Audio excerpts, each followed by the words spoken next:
Live from the BoD studios, it is Playin and Slayin, episode 65. We are almost able to retire and collect Social Security, but not quite yet because capitalism. But we're not going to talk about capitalism. In this episode, we have a very special guest, Raf Cordero, coming back to the show to join us to talk about Age of Sigmar and some other stuff. So, Raf, welcome to the show. Thanks for being here. Thanks for having me back. Excited. It's an honor to be a second guest. It means I didn't screw everything up the first time. No, you're great. Yeah, I was looking back. I think it was episode 45-ish. 40 something. 2020. That was the heart of, I think, the pandemic. I point to that episode as one of the, if people are like, what are some of your best episodes? That one is in the top 5, top 3. Mm-hmm. Oh man. Yeah, no, it was good. I mean, yeah, it was pressure. Good. Yeah, I mean, maybe we'll plug it again. Again, if you like Raf on this one, go back, listen, and then we had some really good discussion, especially about diversity in gaming, inclusion in gaming. We had some really good conversation around that, and I think it was right at that edge, and I think now you've seen over the last couple of years, right, how that's kind of grown and things like that. So I won't go on a tangent. It really has, yeah. On that, but it was a really good episode. So we're glad to have you back. I think you've also added to your family in the time since right? Since I've got a daughter now. Yeah, yeah, she's 15, 16 months old, right around there, a little over a year. It's funny how with the first one, I knew to the week for 2 years how old he was, and now it's she's somewhere between a year and 18 months. I go by the onesie size. She's 12 to 18. Yeah, right. Yeah. It's like 1-ish, 2-ish. Yeah. Is that Josh? Is that how you go? You're like. Yeah. Raf, you have 3, right? Yeah. Yeah. The third one kind of just finds their way, right? The third one will be making full-on dinners for itself at the age of 6. Right. Yeah. 4-course meals. Yeah. Oh boy. Well, in addition to parenting tonight, we'll probably talk a little bit about gaming. So if anyone's been playing games, if anyone's been doing any hobbying or acquisition, which is another form of the hobby, so we'll get some of that in there. But before we get to that, when you're playing and slaying, it is important to stay hydrated. So sadly, we couldn't get everyone a bottle of Malort to drink tonight in honor of our guest Raf on, but I do believe we have other beverages. So if we were local, I'd be passing them out. We'd all have souvenirs. We'd be wearing my Malort t-shirt. We'd be all in. So Raf, anything other than water tonight? Do you got a fresh beer? I do. I've got a Pressure Drop. It's a farmhouse IPA. It's a regular IPA, but they use kind of Saison yeast for it. I think I mentioned the brewery when I was on the first time, but it's my local one that we go to pretty much all the time, called Workforce Brewing in Plainfield, Illinois. And I've known the brewer since before he was a brewer, since it was just a tiny little homebrew shop, like in an industrial park somewhere. It's just slowly grown, and then his barrel-aged beer won the barrel-aged stout category at the Festival of Barrel-Aged Beers last year in Chicago, beat out Goose Island, Bourbon County, and a couple other big names. Wow. So it's been really fun watching, the hometown hero kind of thing in the beer world kind of grow. So awesome. Yeah. We'll have to swing down that way and find some someday. We don't live too far apart. We should really do some sort of in-person gaming one day in a big meetup beer swap or something. Yeah. Beer swap and kill team. Josh, what about you? The brewmaster himself. My friend, I think it was Troy, dropped off some Topo Chico. So I was like, let's do this. We're drinking Topo Chico. That's for the first time recently. Seltzer of champions. Yeah. Yeah, good stuff. Troy, since you dropped all your Topo Chico off by Josh, what are you drinking? I did not drop all of it off. That's why it went over by Josh. So it was when we had my daughter's birthday party, I kind of overbought. I don't know why I would do that. Sunday parties, nobody ever really drinks, but we always buy a bunch of stuff. So I have, we're going back in special occasion. We got Raf on here. So horchata, this is Shadowproof from Sun King. I picked up, and when I rode out of Gen Con, it is their kind of special barrel-aged Imperial Stout. I had 2 bottles. It's in like, I don't know, it's in like an aluminum bottle can kind of thing, which is interesting. But really good. I just opened it up. It's got a little, a little bit of, I don't know, I would say heat, but there's a little bit of spice or flavor on top of just the normal stout. But really good, especially now that it's like winter now. I guess it's starting to be cold. like that, so I can break it out. So it was a good, So we'll see. But I don't know. Indiana must be different. Like there's nowhere on here the alcohol content, as far as I can tell. Might have to go on their website and see what it is. So we'll see. If I pass out by halfway through, we know it was the upper side of 10 or something. I don't know. We'll find out. Yeah, Illinois doesn't require it, so it's always kind of like. Yeah. Well, I think Wisconsin must, right? Because I think everything in that I see here always has the alcohol by volume or whatever it is. Well, I'm trying to keep up, Troy. Mine's only 6%, but third space Oktoberfest. Well, I still can get it. All the grocery stores are trying to get rid of their Oktoberfest, I think, now, but I'll drink it as long as I can buy it. But third space, local, used to be a small brewery, but getting bigger. I learned that they just got a deal. They're in all the bars at Fiserv Forum year-round now. So third space signed a big deal to place Happy Place and one of their seasonals, I think, on rotation in all the bars at Fiserv during concerts, Bucks games, everything. So I have a third space like sampler pack. It's like 4 different IPAs that they make that I brought home from my last journey up north. Yeah, it's a really cool little brew pub too. It's kind of just near downtown Milwaukee in kind of an old industrial part of town. Oh, nice.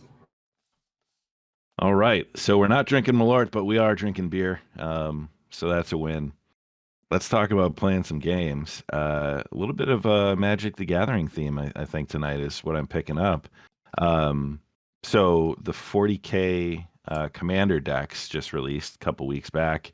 Okay. Troy and I had each picked up some of those, and we got together with Josh and played 2 games of Commander. And I think we got each of the 4 decks out. So they did a Tyranid, a Forces of the Imperium, Forces of Chaos, and Necron. And we mixed it up and played some 40K of a different variety with Magic, and all ganged up on Josh.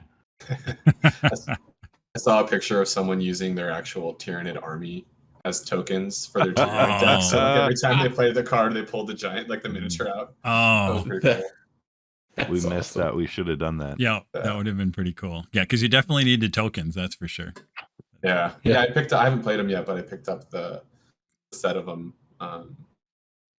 And I ended up with an extra Tyranid deck in my scramble to try to find, because I ordered all 4 of them like the day they announced them on Amazon. The price was like super low, and so I got all 4, and then it didn't ship, and then I got an email. It was like, oh, your pre-order is canceled. And I was like, great, figures now that it's too late to order them. Yeah. So I was like running by the grocery store, and I found one Tyranid deck, and then I was like, all right, well, I went to return it. They don't return, can't return Magic cards. So now I have 1 extra Tyranid deck. If anyone out there needs one, let me know. Otherwise, my like main Commander deck is Chatterfang, which is a squirrel deck that makes like 1 million squirrel tokens, and the more tokens you bring out, the more squirrels you bring. So it's entirely possible that I'm going to end up with this like combination Tyranid Necron squirrel deck going forward. I don't think there's anything more terrifying than a Tyranid squirrel. Right. You know, like what are the like could be more aggressive than a Tyranid, a squirrel. Like a squirrel, yeah. A rabid Tyranid squirrel. Yeah. Who needs Gene Stealers? So you might just want to. You could just bank that Tyranid Commander deck. I don't know what's the speculation on what that's going to be worth in a year? I don't know. Right? I don't know if it'll. The line goes up. Yeah, it might not be a college fund, but it might. I don't know. Might be right. Well, I tell you one thing. I pre-ordered the Secret Lair, the Warhammer Secret Lair drop. It's like a Blood Bowl, an Orc, an AOS, and I'm gonna keep those sealed. Those are not getting opened. Yeah, I figure I've noticed that like Warhammer limited edition miniatures and Magic like any sealed product seems to just go up by at least 50%, if not double, very quickly. Yeah. This is why I didn't feel too bad about like grabbing this deck. I was like, well, Yeah. they're like, you can't return it. I was like, that's more your loss than mine, I guess. And besides being worth more than their weight in gold, they're all actually fun decks to play. I think that was the really cool part about the commander decks is they all felt pretty unique and So cool. enjoyable to play. Like Necrons felt like Reanimation Protocol was a thing, Yeah, and like that deck looks nasty. I was gonna ask how Recursion. that one Oh, went. Yeah. it's very so very focused. strong. Yeah. Very strong deck. Tyrannid plays kind of like an old like green red ramp where a lot of like fetch lands, ability to bring out more, and then huge like creatures that just come out and add tokens and stomp around. Chaos felt Got it. interesting. There's a lot of good synergy, but different ways. There's some like I think who your commander is matters a lot for that one. Yeah. And the greater demons are amazing. Like the Bloodthirster is perhaps the greatest monster creature ever. Yeah. Yeah, And and then then there's, kill of it, course- and then he brings it back. Yeah. Ugh. Forces of the Imperium. Troy, you played that. I don't think you ever really got it up and going. Full No, I strength, haven't. and I'm about 4 tries in, and I still feel like I haven't like actually got it to play yet. I think it was when we played. It was a couple ones. I played a couple more against my brother, and he played the Necron deck. That one's scary. Like I feel like that one has about 3 different ways to beat you, like without even trying. As because I watched Ty beat us once, I think with it. I think you won that one, and then he stopped me pretty easily. Again, both 2 times I played, I felt like I didn't get the Imperium one up and going, but I'm enjoying. But it's still fun. Like there's so much cool cards in that deck, and I keep going like there's a synergy here. I just have to like get the right thing and realize what I'm supposed to do. Right? There's something about understanding it, but the Necron deck was pretty nasty. That's my inside source at Wizards Creative says that you need to use your commander early and often. Yeah, The and I investigate and I skill haven't on done three now that I know effects. that. Yep. Yeah, maybe you should take advantage of the fact that we have a good. Just like voting, Troy, early and often. Really not.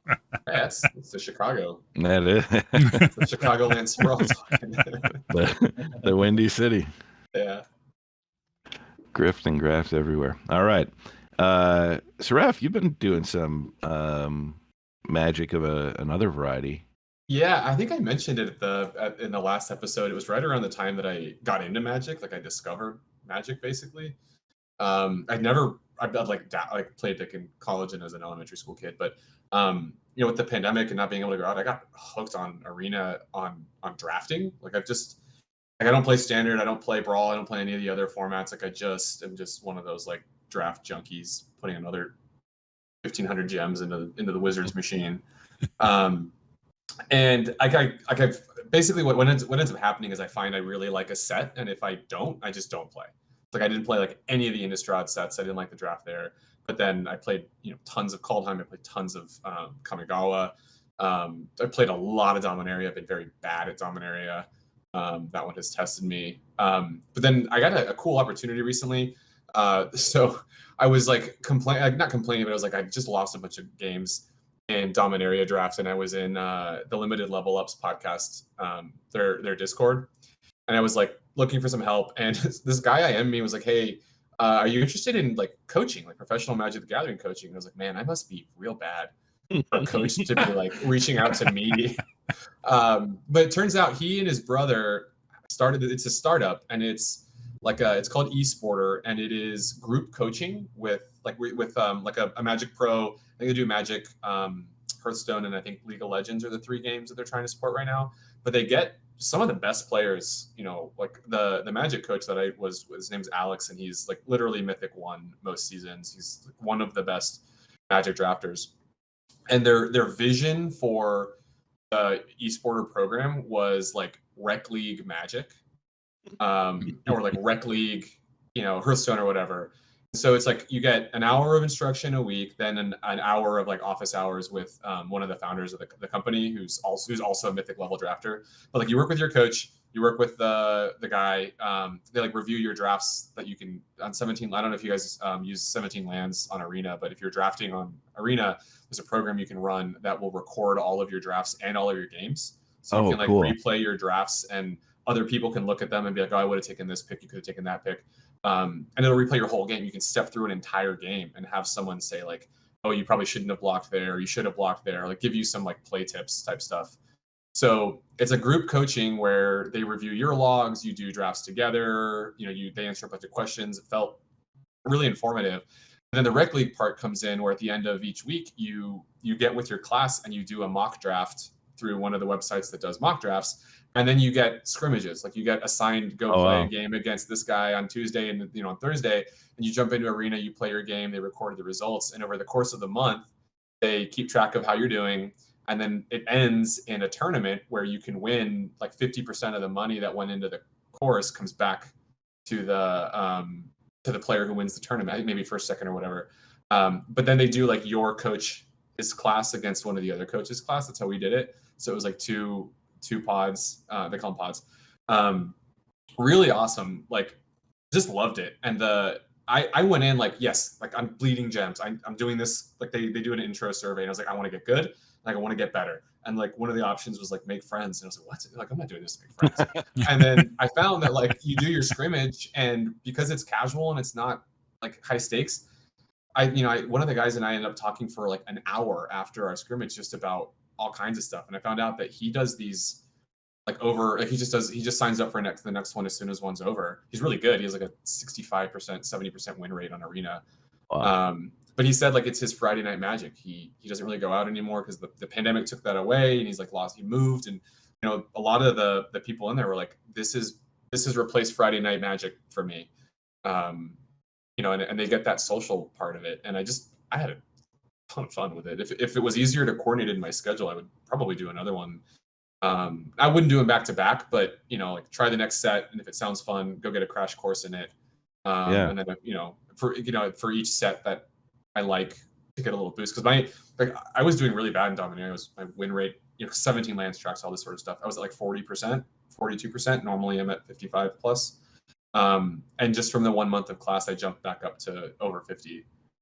Just helping me get more consistent with when to splash and stuff like that. So it's been something I never really thought I would do. I owe him an article on Goonhammer. It's like working. Is that Esporter? Esporter, yeah, it's like esport and then just R. There's no ER. Yeah.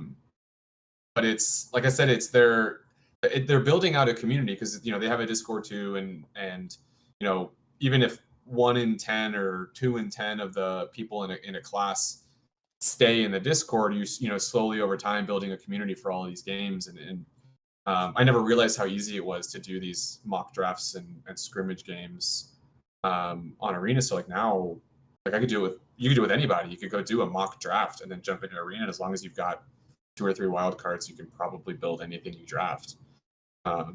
Just kind of a fun way to, especially if you're like a degenerate like me and you draft the same set over and over and over again. You're like you don't even need the wild cards. You've got everything. You have all the cards. Yeah. No, that sounds pretty Very cool. Josh, it looks like you were getting kind of like excited about. Dude, I can totally see myself doing that. Yeah, I'm definitely gonna look them up after this. Yeah, Josh actually just signed up while Raf was talking. Right. Yeah. He was like pounding away, like. He's I'm on their newsletter. Like they run discounts every now and then. I'll let you know. Yeah, that'd be awesome. But like I said, it was really cool. What is the cost of entry there? Like what is it seems to be like 120, between 100 and 150. Okay. I couldn't tell if they were consistent prices. Sure. But it's you get 2 hours of instruction a week, so plus all the other stuff. So like an hourly rate for instruction, it's not too bad. I mean, normally, if you're comparing it to like a Magic coaching, Magic coaches will charge 100 plus an hour for like a one-on-one session. So if you're comparing it to that, it's a great value. It might seem crazy to pay that for coaching. Like at first I was like, whoa, but honestly, forget the instruction. Like I said, the fun that I had to do like what was basically 5 weeks of Magic drafting and like Friday Night Magic type stuff. Like, I mean, half of that is what I would pay to go do it at the game store anyway, between packs and, you know, the room fee type stuff is really not a lot. And then you get, like I said, and the instruction was fantastic. Like being able to break down and like, you know, I listen to podcasts, but you can't, you guys know, you can't talk back through a podcast. So, right. you know, like he would say something. I asked a question. I was like, how do I do this? He's like, oh, it's simple. You just take the good cards. I was like, great. I hear you say that on the podcast a lot. So how do I know which are the good cards? Like that's the problem I'm having here. And he like was able to do like a stop and a reset and like provide all of this like just incredible information to help evaluate cards contextually, non-contextually. And I was like, I just leveled up. I mean, I learned a lot real fast. So that was really fun. Nice. It's really cool. Yeah, that's pretty cool. And interesting how that kind of whatever economy or kind of the environment around, you know, Magic is kind of building it. Because when I did iRacing pretty heavily kind of back in the 2020 time, and I didn't even think about that. They have all, I was signed up for that too. Like there's, you know, to get better, you sign up and you know, every week they show you the new tracks, how to do the, you know, how they drive you around. They do that. You can do, I didn't do it, but you can do coaching. You can get, you know, so it just I didn't even think about it. It does make sense that other games would kind of do that same thing, kind of build a infrastructure around it and support it in different ways. And people are, it sounds awesome. Yeah, I didn't understand the concept of like, I think they should market the rec league side of it more. Like I was talking to the guy who got me into it. And he said like, yeah, that was their vision. They worked in tech and they ran, you know, like a work basketball league. And he's like, why don't we do this for nerd hobbies? Like, we don't, why not? And I was like, makes brilliant sense to me. Good luck. You know? So. Great. That is really cool. So Troy, did you find any coaching in advance of your kill team? Yes, I did. So I will thank our buddy Eric for, again, we'll get into it maybe a little bit when I went down to Chicago Open. But I had never really played kill team. My brother, you know, John and I had we'd not really played a game. It was more like, hey, let's just throw miniatures down and try and figure out like what are the rules and that kind of thing. And then before it went down, I'm like, Eric, and he who had been playing a bunch, I think, you know, he had done a couple tournaments and he had been in the league. And I'm like, you got to come over and like, just make sure, I don't know, like you guys, I'm always like, I think I know the rules, but until I really play against somebody who knows the game, am I even playing it right? You know, that kind of thing. And so I got to think, Eric came over and we just did again, and it wasn't very much a teaching game. It was kind of like we went through, it was more around creating scenario. Like this doesn't make any sense tactically, but I'm going to do this because let's see how the combat works and let's see how this works, and run through that. And I kind of had my army, my Wormblade that I took down there. So yeah, I got to thank Eric for that before I went down there. And then I kind of knew what I was doing, and it still took me a day down in Chicago to figure things out. But but I'm enjoying. I mean, I'm really liking it. I think we're going to play a lot more kill team. I think it's a really nice size, and now that I'm looking, and it's such a nice way to kind of build different miniatures that you're like, well, you know, instead of building a whole army, like, oh, they'll do some Skitarii. And as I've been trying to go through my, you know, pile of shame behind me, and just going through like, look, I have a whole on the sprue of whatever, this, that, and whatever. And like, oh, I could at least make a kill team and then sell the rest or something else like that. But a lot of kill team, and really the Into the Dark set I really like. I wasn't sure like, oh, is it going to be, but I really like, I think both styles of kill team really have their place. It's a nice change up to kind of have the In the Dark terrain, which is kind of in the hallways and doors and things like that. Really created a little bit of a different feel for that. And I had no, you know, I didn't even play the as much as the other one, but a lot of people who are doing that same thing, I think they really liked the rule set. It's not that much different. It's more like the terrain just kind of sets you up with slightly different scenarios. And did it kind of feel more like Space Hulkish? It just feels more enclosed. Like, I mean, terrain really matters in kill team, which is really nice. Like I always like, in some ways that's a little bit always the downside of 40K and especially AOS. I don't know, is like terrain sometimes really doesn't matter, right? It's kind of just a thing on the table. Whereas in kill team, like, yeah, it's like I'm behind this thing. I'm either concealed or I'm not, right? It really, really matters. and into the when you have the hallways, now it really matters because you have to figure out where are the doors, how am I going to get there, how am I going to find different lines of sight, and or like, hey, this is like a kill zone because this is a long hallway and I'm at one end, how am I going to get to the other end, and things like that. So I mean, you can, again, depending on what your regular kill team table looked like, right, you could maybe have something like that, but I think it just kind of ups the ante of how important terrain is in the kill team. So is that how they played it at the Chicago Open? We did the first day of regular kind of. It made sense from the TO's perspective, right? He had one table set up. The table set up one way for Saturday, and then on Sunday they switched over to the Into Dark terrain. And the 2 games we did on Sunday were with that terrain. Okay. What's the board size now? Is it 22 by 30? Yeah, 20. I think 22 by 30. I think is that standard. Whatever the standard. Yeah. GW board it size becomes 44 by 60 if you do that. I think so. If you put 2 of them together. Yeah. And I think fun fact about that size is it's the size board that fits in the box size that they use as a standard box size. Right. So they resize their games around like the realities of packaging manufacturing.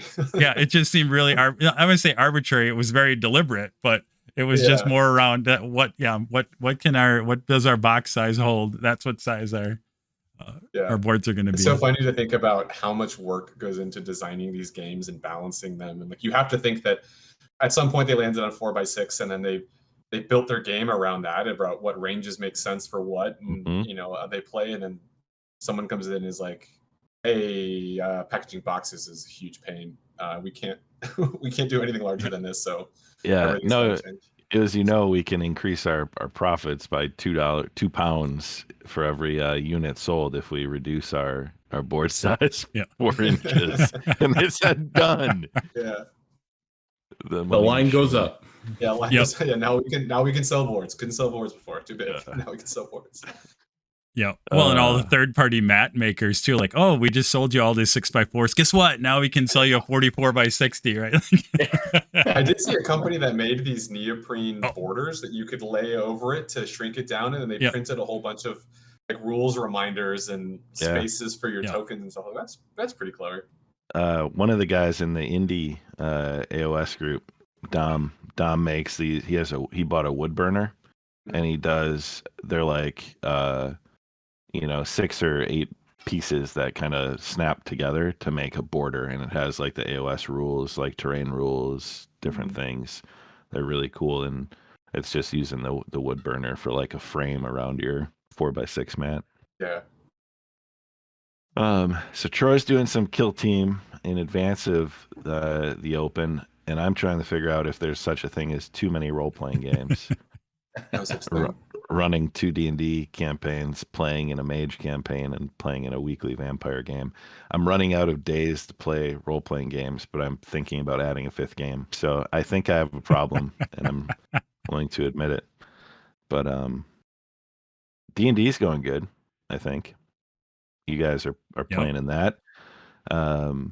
Gearing up for live D&D, our 1 time a year in-person session in November. So pretty excited to get a true, get food and snacks and beer and caffeine and gather around Troy's big table. Yeah, we'll see. I don't know. We'll see. We might all be really awkward about oh, who is these people in person? Although we do know, everybody knows everybody, but it will be really funny. You've all changed. Yeah. Just don't wear your Kenku costume, Troy. And what? Okay. No, I got the big, or the big crow mat. I'm like, yeah. Why'd you call me out like that? Yeah. How did you know what I was gonna do? I'm just gonna show up. Mimicking people's voices. Mm-hmm. Yeah. Yep. I'm gonna have a little recorder that has a 30-second loop on it, and that way I can always just that won't be creepy at all. And you need a soundboard. Yeah.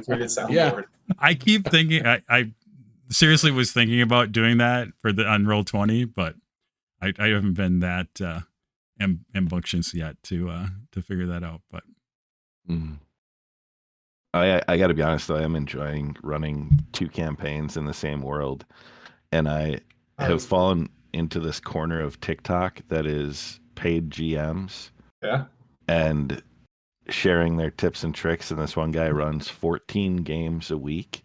and 12 of them are in his homebrew world. So I'm like, I could see that being feasible. And the guy makes his living. We're talking, and we're not talking like he's scratching by and living in a small studio for $400 a month. Like, based on what he says he's making from these games, it's like several $1,000s a month of income. Like, Yeah. and I'm like, I can't believe it has blown my mind. And I've gone down this rabbit hole of like how much people pay to play in these games and how much these paid GMs are making. And then in like big cities like New York, people are getting paid like $500 to come to somebody's house and run a game for like 4 people for 2 hours. We keep telling him to stop going down this rabbit hole because he's going to start charging us for our games. Yeah.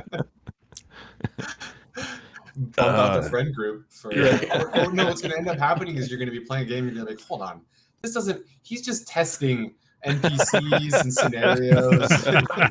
You're just going to become Let's run that one back. Guys, I'm going to need you to go through 5 traps and riddles tonight. And they're like, wait a second. Yeah, it's a booming. It's kind of like magic coaching. Like you don't think about it, and then you find out, and you're like, wow, there's a lot of that out there. And it kind of makes sense from the standpoint of nerd hobbies in general gotten huge. D&D has exploded, right? And like a DM can make or break your game. That's true for any player around the table, but like a DM like is the baseline. Like the game can only ever be as good as your DM is creating this world for you in a DM-led game. So the table pitching in, to get someone who's got experience and knows what they're doing. And as a DM, having a lot of people in your homebrew world is great too, because it's a little bit less overhead for you. And then, you can actually start letting the games, they don't have to directly influence each other, but you can pull inspiration, they do something like, hey, that's actually pretty cool. Yeah, let's pick that up as background intrigue or whatever. Yeah, I'm seeing that on like the micro scale now. Like my brother has a character in one campaign and he wrote pirates into his backstory. And then I'm like, oh wait, they're on a sailing ship in my other campaign. They need to have a run in with this pirate organization. So there you go. Then when I have them meet in a 10-player crossover session, that'll be the You're gonna be on like an elevated platform. And so Ty, I will admit, I have not stayed with your mage game with Mr. Meth. In any highlights or vampire? Yeah, if you want to, or sorry, yeah, vampire. Spoiler alert warning if anyone is watching or trying to keep up, because YouTube's a little bit behind. But we had a big battle and the prince was exposed and vulnerable, and Charlotte killed the prince, and now there's a huge power vacuum in the city of Milwaukee in our vampire game. So we now get to deal with the fallout and repercussions of what happens when a vampire prince in a city dies. All right. See, there you go. You got a hook where I can. I'm really bad about. I mean, it's not just you. It's like Critical Role. Like I have to hear exciting things happen, and then I dive in and I watch a few episodes or listen in, and then I run out of time again. And then my recommendation is don't watch live on Twitch. Don't watch the YouTube videos. Wait till Charlotte goes and edits the Spotify podcast episode, because the quality of that is incredible. Like the musical score and like the editing she does, and they're hour-long like episodes, so it's well behind where we are in like our game as we play, but like they're just so well done, and it's such an easy like hour-long, that's a morning commute. Like, or Josh, that's like your lunch break. And my morning commute. Your 2-minute walk down the stairs commute. But yeah, no, so Troy, that's my recommendation. Go check it out. Milwaukee by Night on Spotify. Cool. I think that was the key to the success of the Adventure Zone and some of those podcast one-shots that kind of hit it big, was recognizing that an hour, it's tight, it's got production, and it's like the modern radio play, I guess. Yeah, absolutely. And it feels more like that when all the, not that the banter is not fun and that's a part of role-playing games, but like cutting that out and focusing on like the story and the sound editing, where you get like more of that audio drama feel, is just, easier. I don't want to call it better content, but like easier to consume content. Yep. Well, it's a different experience. In some ways, a different experience. Like, what do you, where do you want to focus? Because there's, I mean, when I tune in live, there's something cool about that, and and seeing that, and I think Meth does a good job. We talked about before. Like sometimes he's a little bit about talking about a little bit of the craft, right? There's a little bit of meta. Sometimes he talks about as he's doing it, right? Like why is he DMing a little bit the way he is and setting things up, but. The story is also really cool. So, and if you're really focused on wanting to get through the story, I think that's gonna be a cool option. Yeah, we're coming to a kind of a closing point. So he's kind of envisioned multiple seasons, one ending kind of sometime around Christmas or before, then having kind of like a month or two hiatus before another season, and maybe switching out some of the cast and just kind of doing another continuation of the story, but in a different way. Yep. So we're kind of headed towards our season 1 finale, if you will. Cool. Yeah, I'm a big fan of endings. I'm a big fan of like having an arc and bringing things to an arc, and you can have another arc. But I love the idea of having an arc. Well, if you know anything, Troy, about how I play when given a chance to play in an RPG, it's kind of I look for those big moments. So I'm working on my own little. You're plotting. Always a DM moment. Even when you're playing. That's right. All right. Any other games getting played, or does that kind of summarize the playing of the games? Yeah, I was gonna say I've been in Wild by the Witchlight, which is one of the semi-recently published official D&D published scenarios. And I've been a DM since like middle school. I'm always the DM. But there's that one and the Curse of Strahd. Like I've told all my groups, like I don't want to DM those. Like I want to play them. Like I'm not going to run them. Like until I play them, I really want to experience them. And like Wild by the Witchlight, the reason I said that is that obviously it's an RPG. You can always do anything, but they wrote every single encounter in that whole book can be solved without combat. You can go through the entire 5-chapter, I think it's 5+ levels of adventuring without ever like rolling for initiative. If you figure it out, talk to people, do that sort of stuff. And so like we've had combat and all that sort of stuff, but I loved the idea of like I wanted to be a player in a scenario where the designers went to that lengths for everything just to see what that world was like.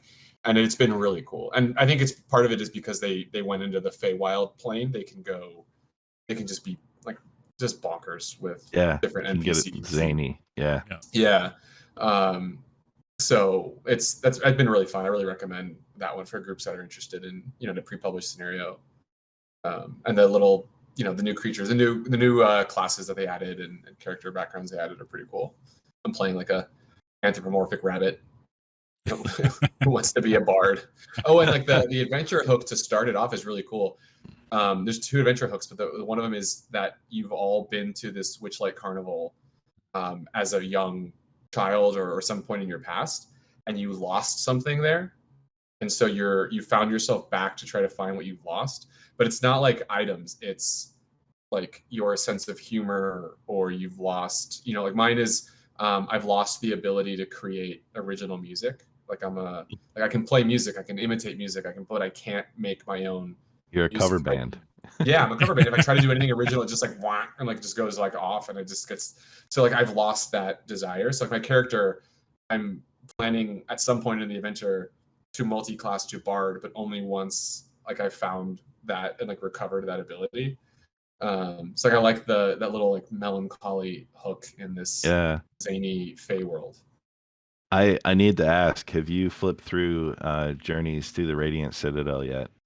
No, it's on my Christmas list. It's one of those like it's on my Christmas list, and if I don't get it, I'm gonna, hit order myself. Okay. I'll have to circle back to talk about that one with you because phenomenal product. I'm disappointed that nobody's like it hasn't taken hold and picked up, and it's a shame because it's brilliant. It's brilliant.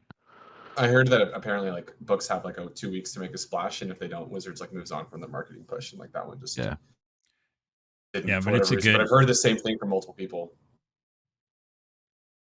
Yeah, and That's, I started. I picked it up, and it's one of those ones where I'm always like, are we ever going to play in this? Maybe, but I had heard such good things. I actually it was funny tied. It's on my shelf up in my office, and I grabbed it because it's right in front of me, and I started flipping through, and again, I was really impressed with that book. Yeah. The only reason I didn't play it, Troy, is because Spelljammer was coming. Yep. And they set it in kind of this, like, it's in place in the astral plane. Mm-hmm. I'm like, well, I don't want to do Spelljammer. I don't want to do Interplanar, but I'm like, it's one of the books that I'm heavily, I guess, stealing. If you're putting things in your campaign that are influenced by other things, is that theft or creation? I don't know. Homage. I think. Homage, yeah. Which is French for theft. It's a classy theft. Yeah.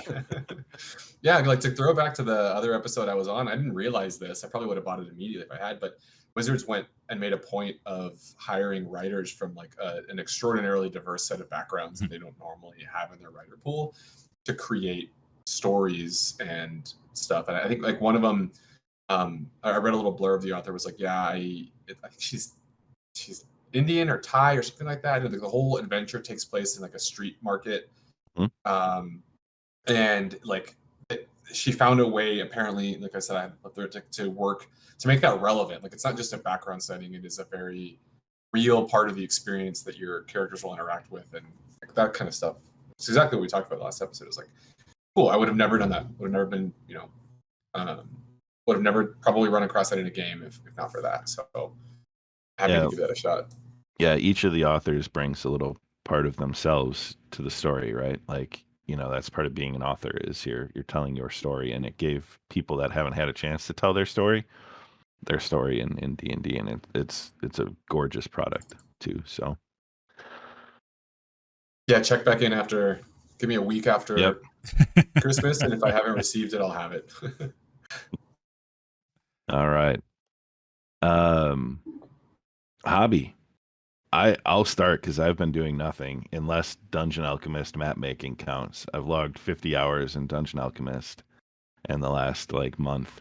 That counts. Yeah, you get some. You get credit. I think I've made 47 maps now. Wow.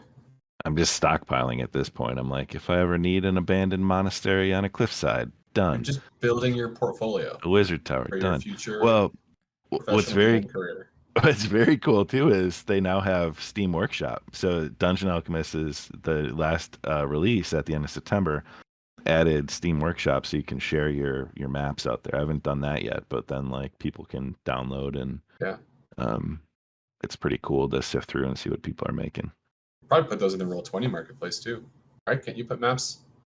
Yeah, if you get them into a PDF, and I think the Dungeon Alchemist licenses, if you're under a certain amount of total sales annually, you can sell them elsewhere.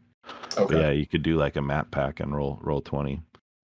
And Dungeon Alchemist has a really cool plugin with Roll20, Foundry, and 5 other tabletops where you export your map, and then you copy your you run something on the Roll20 API, and then you copy a text file and put it into your game's chat, and then it sizes the map to fit the grid, and it does the dynamic lighting, and it does the line of sight stuff. It does all of the Roll20 work for you by taking your file from Dungeon Alchemist and exporting it in a Roll20 format.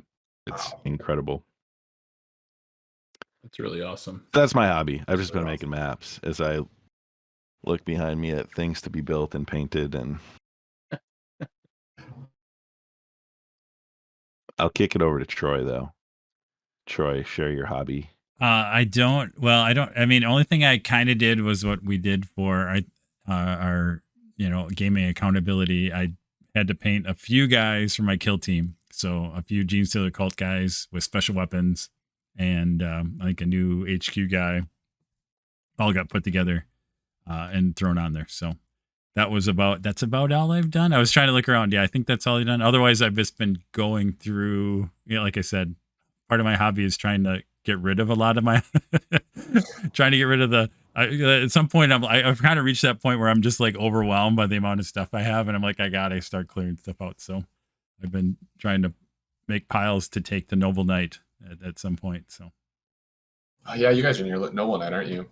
yeah, it's in Madison, so it's hour-ish away. But Yeah. But they're such a night. It's again you can go through and you're always like, well, I could sell it on eBay, but the time, literally, like I can take a whole load. They do pretty good. I mean, you're not going to get top dollar, but they do they're pretty fair.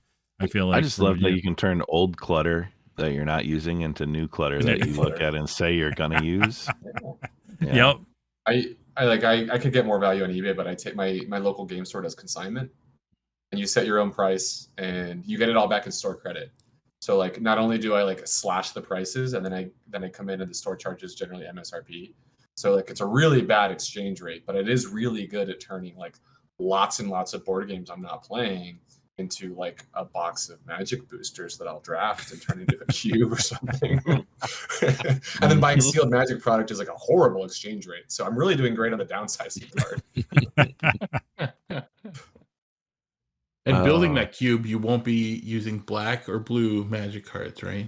Yeah. You tweeted that. That was really funny. Get out of there with that. Get it, no mill, no counter. Like I want to play what I put in my deck. And I want to play what I drew. You tweeted that. I thought that was so funny.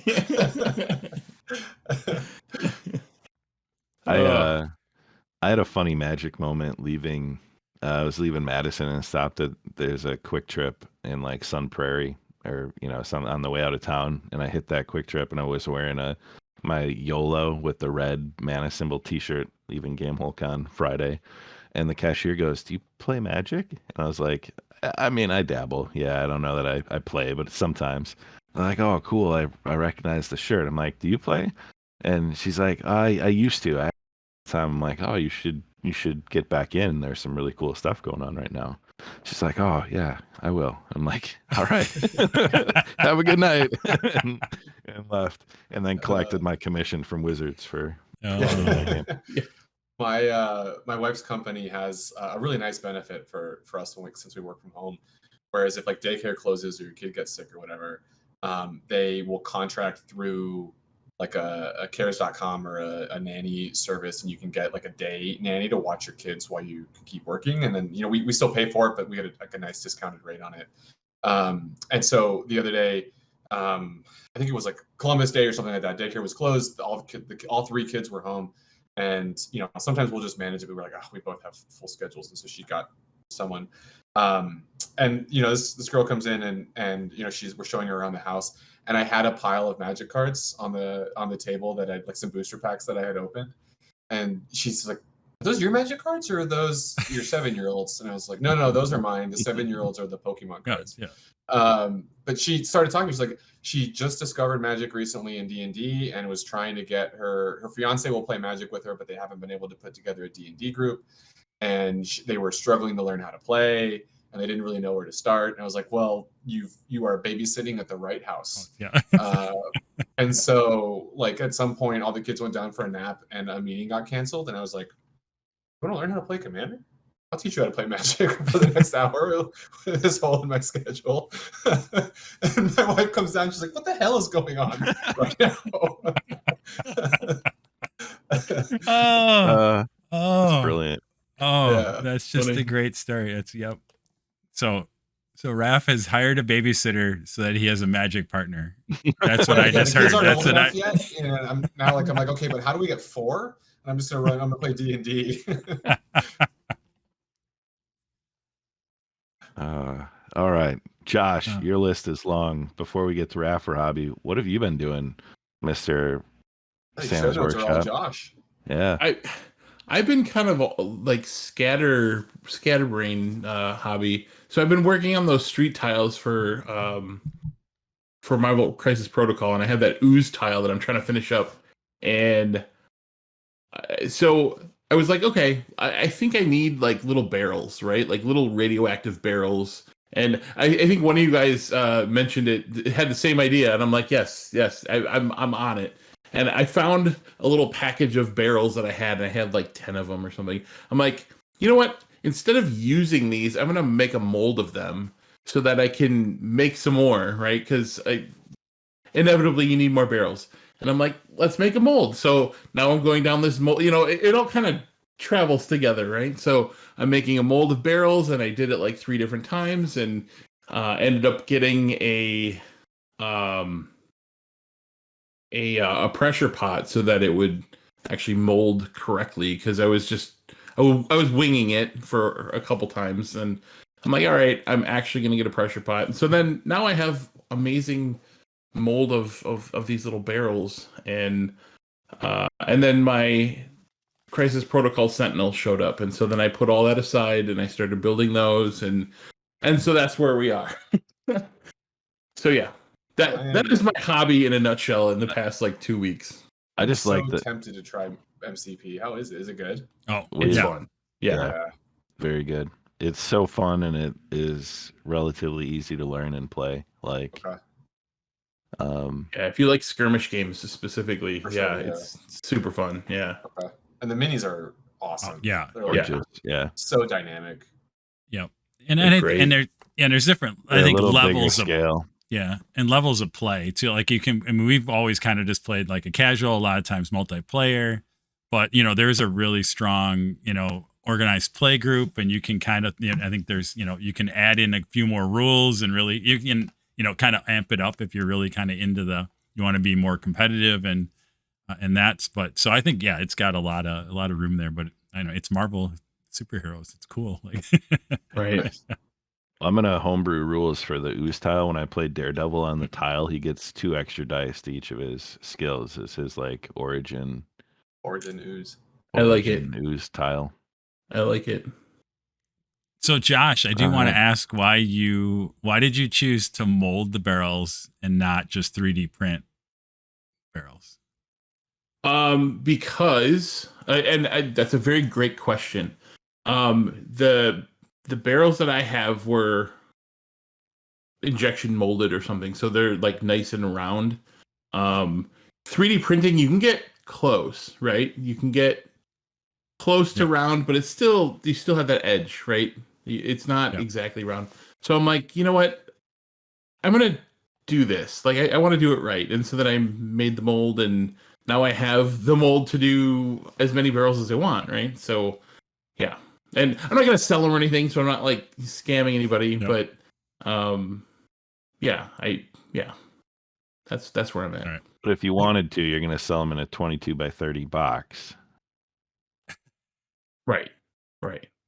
Etsy.treatment.com. Right.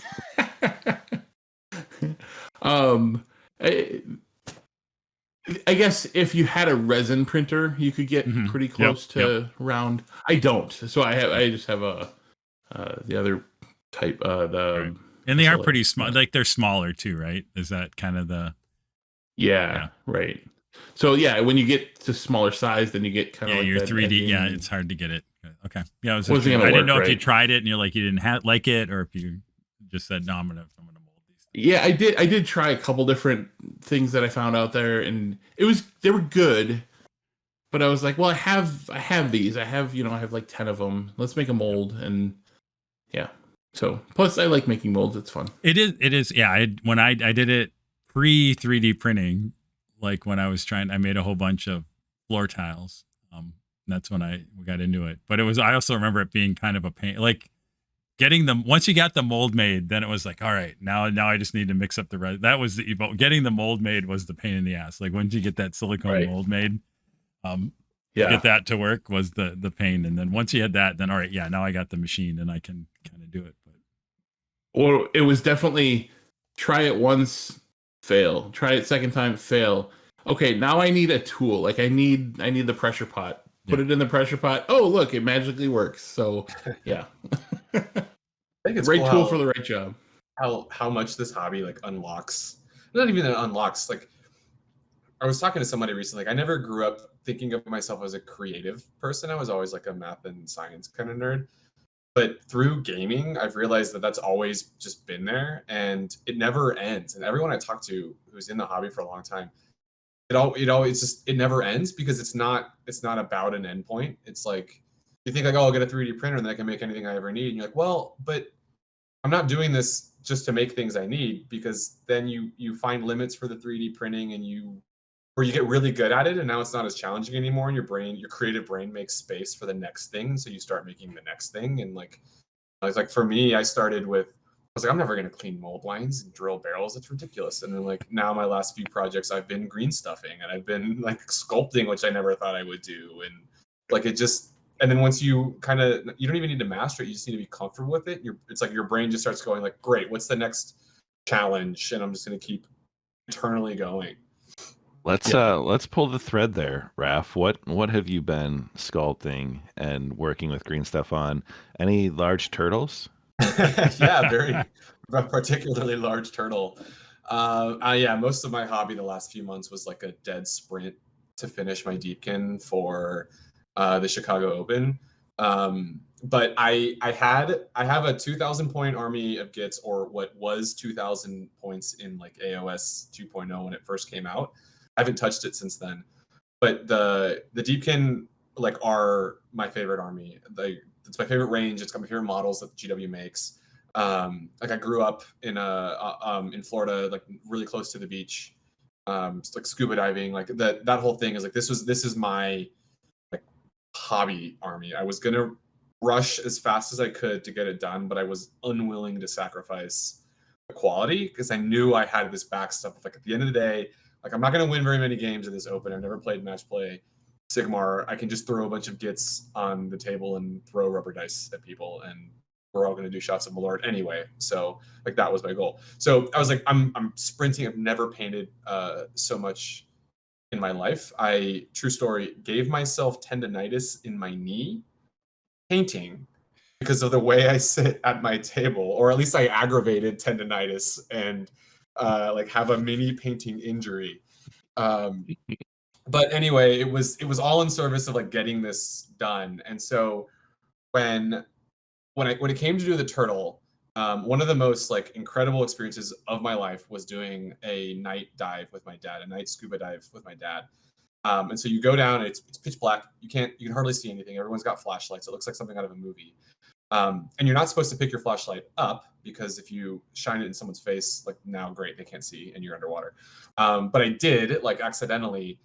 And I just shined it out into the ocean with the intent to just see the like the death of light, basically, right? Like your flashlight's going to shine and it's just going to stop. And I just kind of wanted to see what that looked like.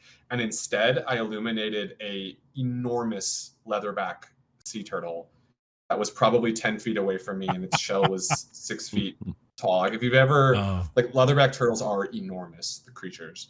And I've never forgotten that. So when I sat down to make my Leviathan, I was like, I'm going to do a leatherback. I'm not going to paint the scales and make it, like the loggerhead or the hawksbill, like the box art. But a leatherback is the only turtle that has the kind of shell it has. It has a like membrane that covers it with these ridges running down the back.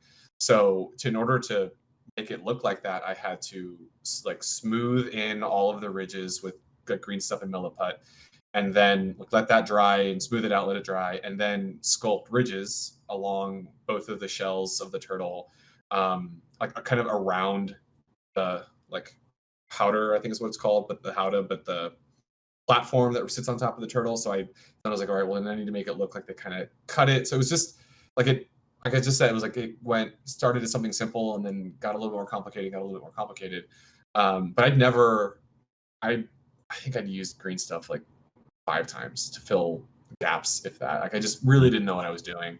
But it came out amazing. I'm so happy with that turtle. And like feel now really cool about the way it came out. And it's now got me like, oh great, like now what else can I do with green stuff? Not like I said, I have not in any way mastered green stuff. I can look at that turtle and see where I missed this part of smoothing it, and like there's a fingerprint on part of it. I can see those sort of things, but like to know that I was capable of doing that, it's like, okay, what's the next thing? That's awesome. The Deepkin are gorgeous, and I agree. The model range for the Idenith Deepkin is incredible. I just couldn't bring myself to play a Deepkin army, so I took almost every bit that I could from the Deepkin models to make a Stormcast army. So yeah. But I love the range. Like the sharks are some of my favorites. Yeah. Like the Leviathan is just such a fantastic kit. Like, I think the fact that it was all new was like, every model in the range was something new and Yeah. different, and there was nothing like it in any of the other AOS armies. And it was the first. It was the first army to get whose entire range was made through CAD modeling and the 3D modeling switch that GW did. And I think you can see that because so much of the reason that it works, where it looks nautical, is because it's so well balanced. Like the sharks Yeah. and the eels balance on their. I mean, the flight stands kind of suck, but they work and they look right because they were able to. And those modeling softwares will actually let you can put in weight and density, and it'll tell you where the center of mass of your model is. I think that's why they were able to do the wave cloak for the idle arm. Yeah. With so much of it being suspended from it, is because they had a computer helping them. So I think it kind of shows in the range. But yeah, I painted an Eidolon. I was really happy with the way that came out. That was my last model. I saved that for the end.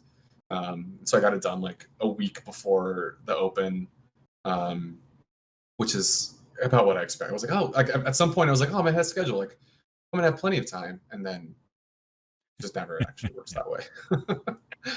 Yeah, talking about pushing hobby and like learning new things as you go, just to do it. Like Bryce, who couldn't join us tonight, but is our one of our other hosts, he kind of taught me like wet blending on the wave cloak. Like, here's how you do it.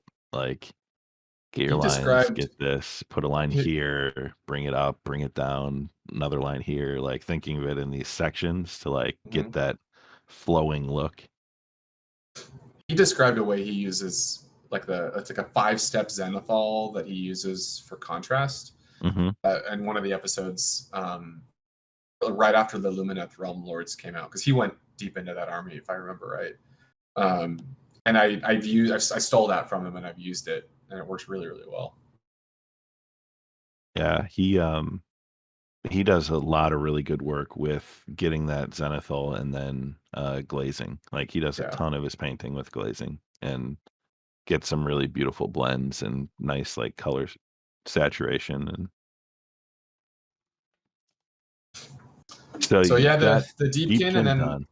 My next project is I'm going to try that cell shaded sort of Blackline Borderlands look. I'm in a different Discord. We're doing a warband swap.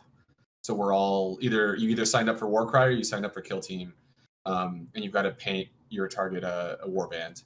Nice. And so I'm doing the Darkoath Ravagers or whatever they're called, from one of the box sets, one of the Warcry box sets. But the guy I'm assigned to paint for is like a Golden Demon finalist or better. Like maybe you placed a couple times. So I was like, great. Like, what am I going to paint for? Like, I'm not going to give this guy a heavy metal style painting. Like, it's going to be ridiculous. He's a super nice guy, but I was like, I gotta do something weird then. I gotta do like that galaxy look with an airbrush, or I gotta try something kind of out there. So I'm gonna do that cell shaded look, which for me is gonna help push me. I'm not great with contrast. I could stand to brighten my models up. So I think being forced to only work with like 2 levels will help there, and I'll get a better understanding of shadow. So what I did is I spray painted them all white, and I've used panel liner to go ahead and put in all the black lines. Okay. Because I think for this kind of model, the ugly phase would really throw me off.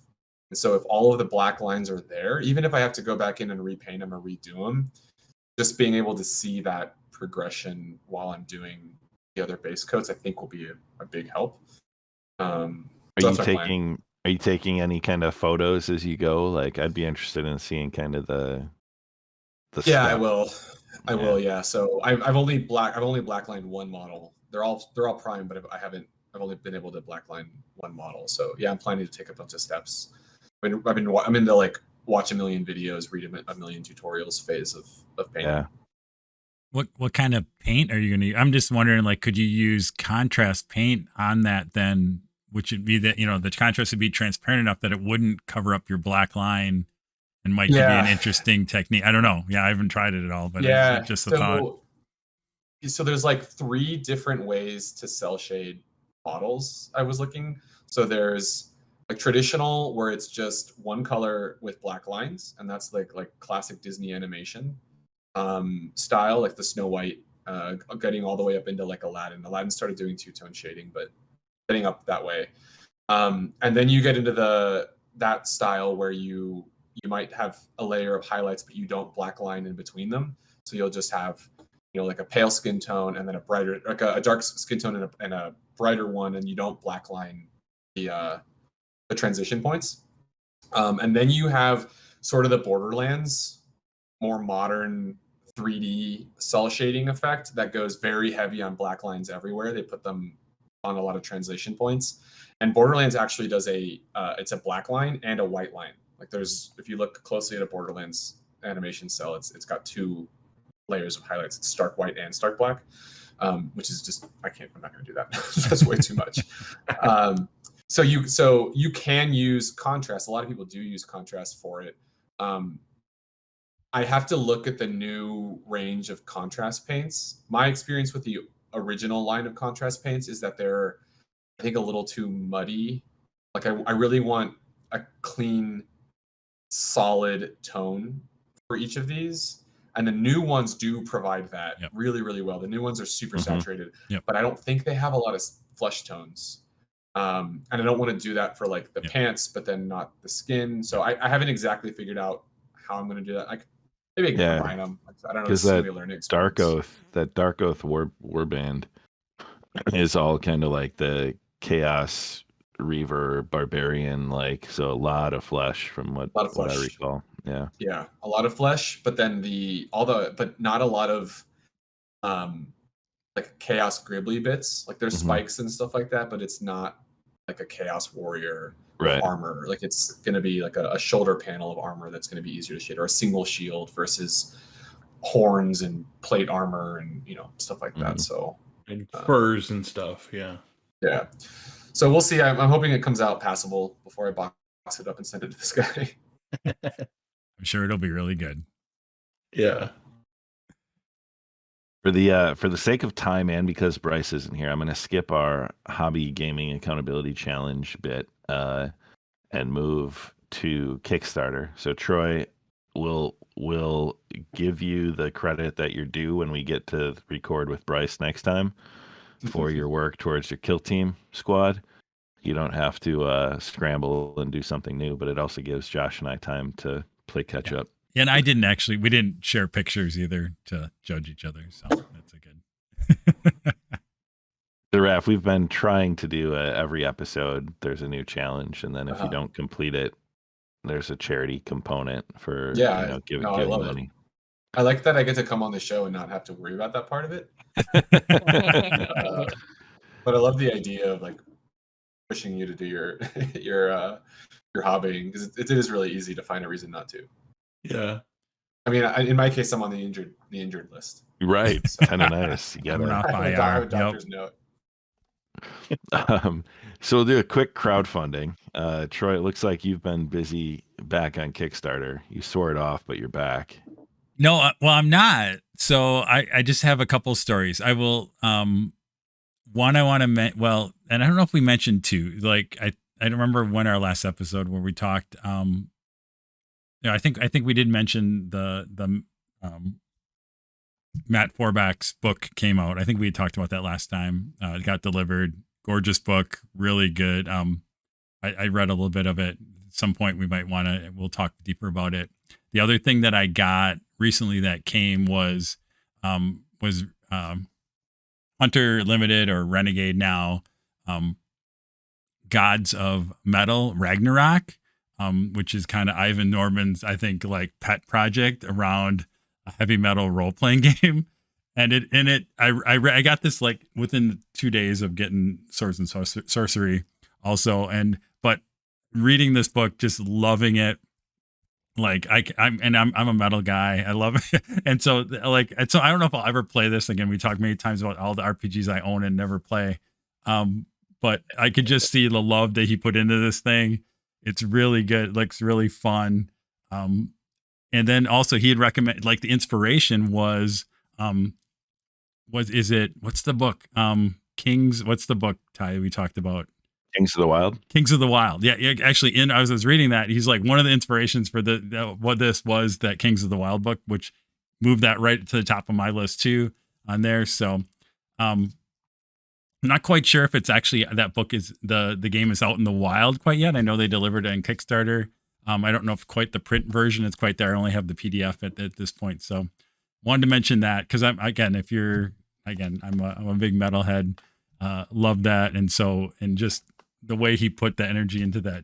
And there's like there's like an album that he made with that game that they released with, again, some fairly big names that kind of did some songs for it and things like that. So it's kind of cool. Yeah. So again, we might have to figure out how to do a one shot or something at some point for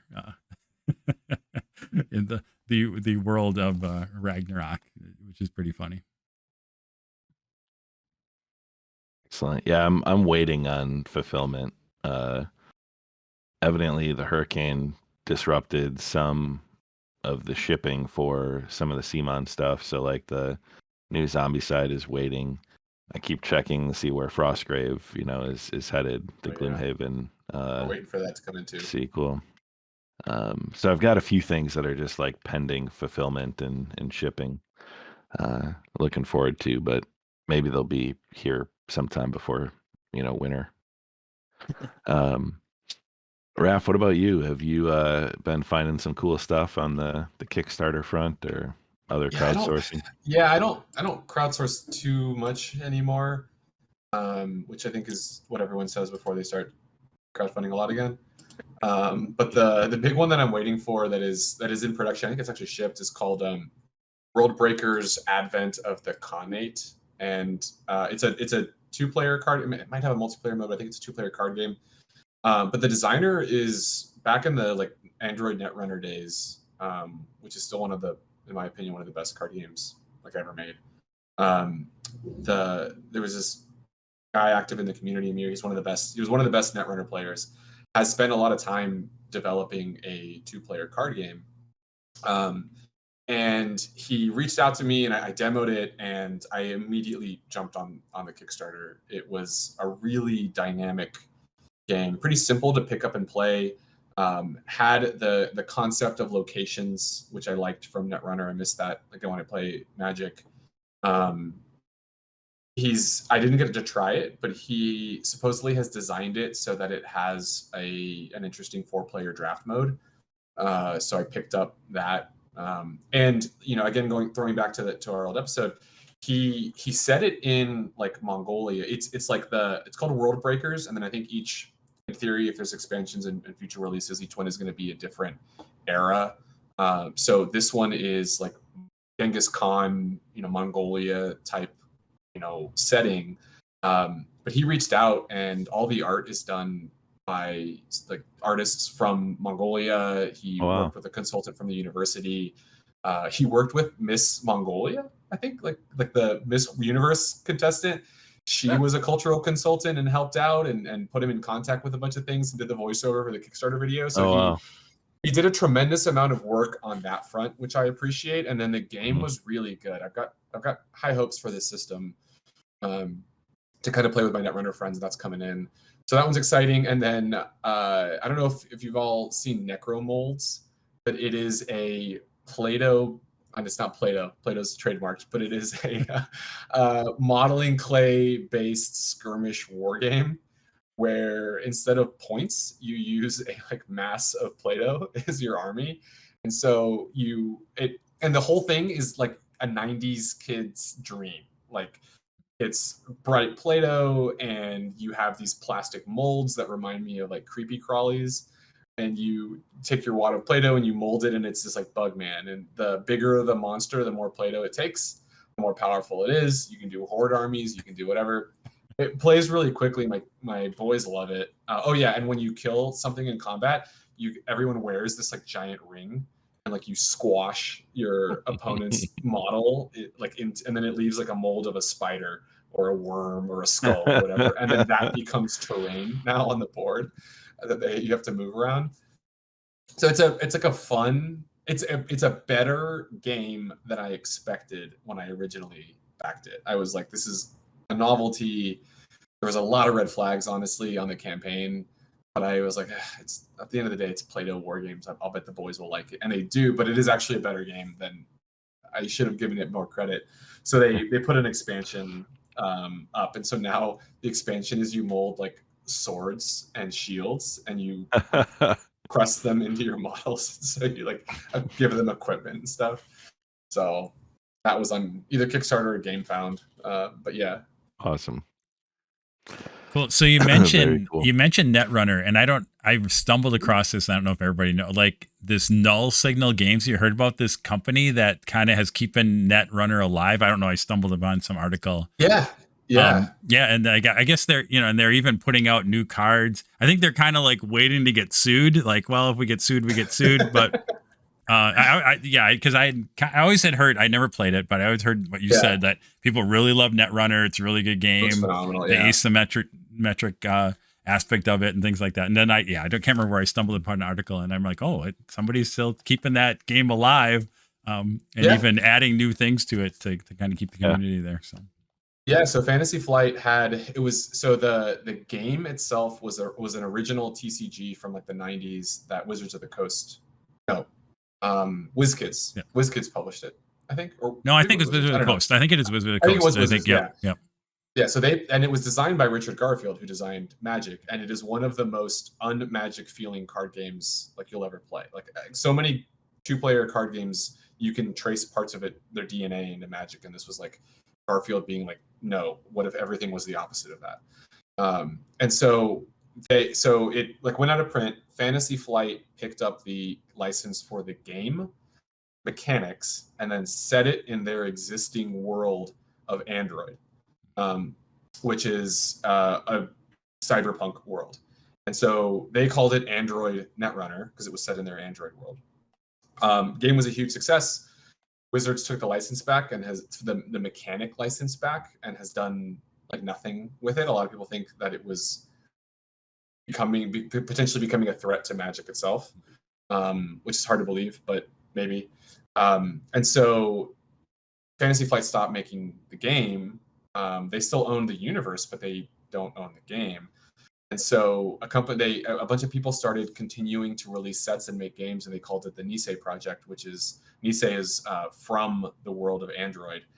And they released games. And then you could see, like to what you're talking about, like waiting to get sued.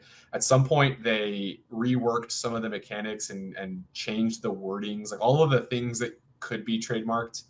They kind of moved away from, and they've changed the words, and now they've completely rebranded into a new company. And I think they're trying to wholly distance themselves from anything that could be Fantasy Flight or the original Netrunner, because you can't patent game mechanics. So I don't exactly know what FFG licensed from Wizards in the first place, but keeping it alive. Actually, my friend and I bought the new starter set. Like you order it from Drive-Thru Cards, and it's a print on demand.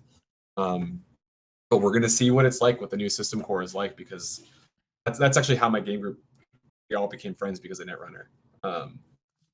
So yeah, we're looking into that. Yeah, it's an interesting, cool story again about a good game that again a community kind of came together and a company formed around it, right, to keep it alive. Pretty interesting. There's something really cyberpunk too about like keeping a corporate like Wizards rebuying the license to kill a competitor and this like underground movie keeping it alive. Like that's more cyberpunk than Cyberpunk 2099. Cool. And Keyforge is coming back too, Ty, just so you know. Oh my god. Yeah.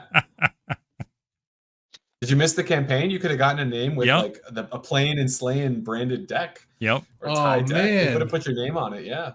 I would have quit the podcast forever. There are a few games that make me irrationally mad, and Keyforge is one of them. It's all that initial experience. We gave you that bad initial experience and never brought him back. That deck was terrible.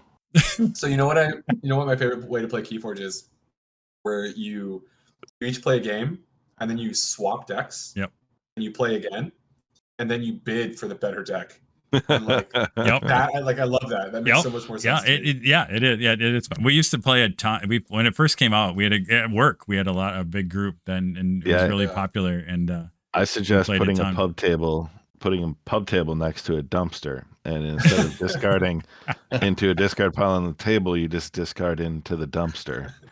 That said, there are decks that are trash. Like that was kind of the thing. Like you would buy, whatever, and you're like, you know what, this deck is just trash. Like it just does not, right? That was kind of interesting. Each deck did have a certain power. So should I tell the story about my 10-year Kickstarter? Yeah. So anything I got an email. Yeah. So I got an email literally from Kickstarter about a campaign that I backed in 2012. And and I'm like, and there's one of those ones where you're just like, you're like, that one's gone, right? Like I'm not coming after that. That money's gone, right? And it was the let's see if I can.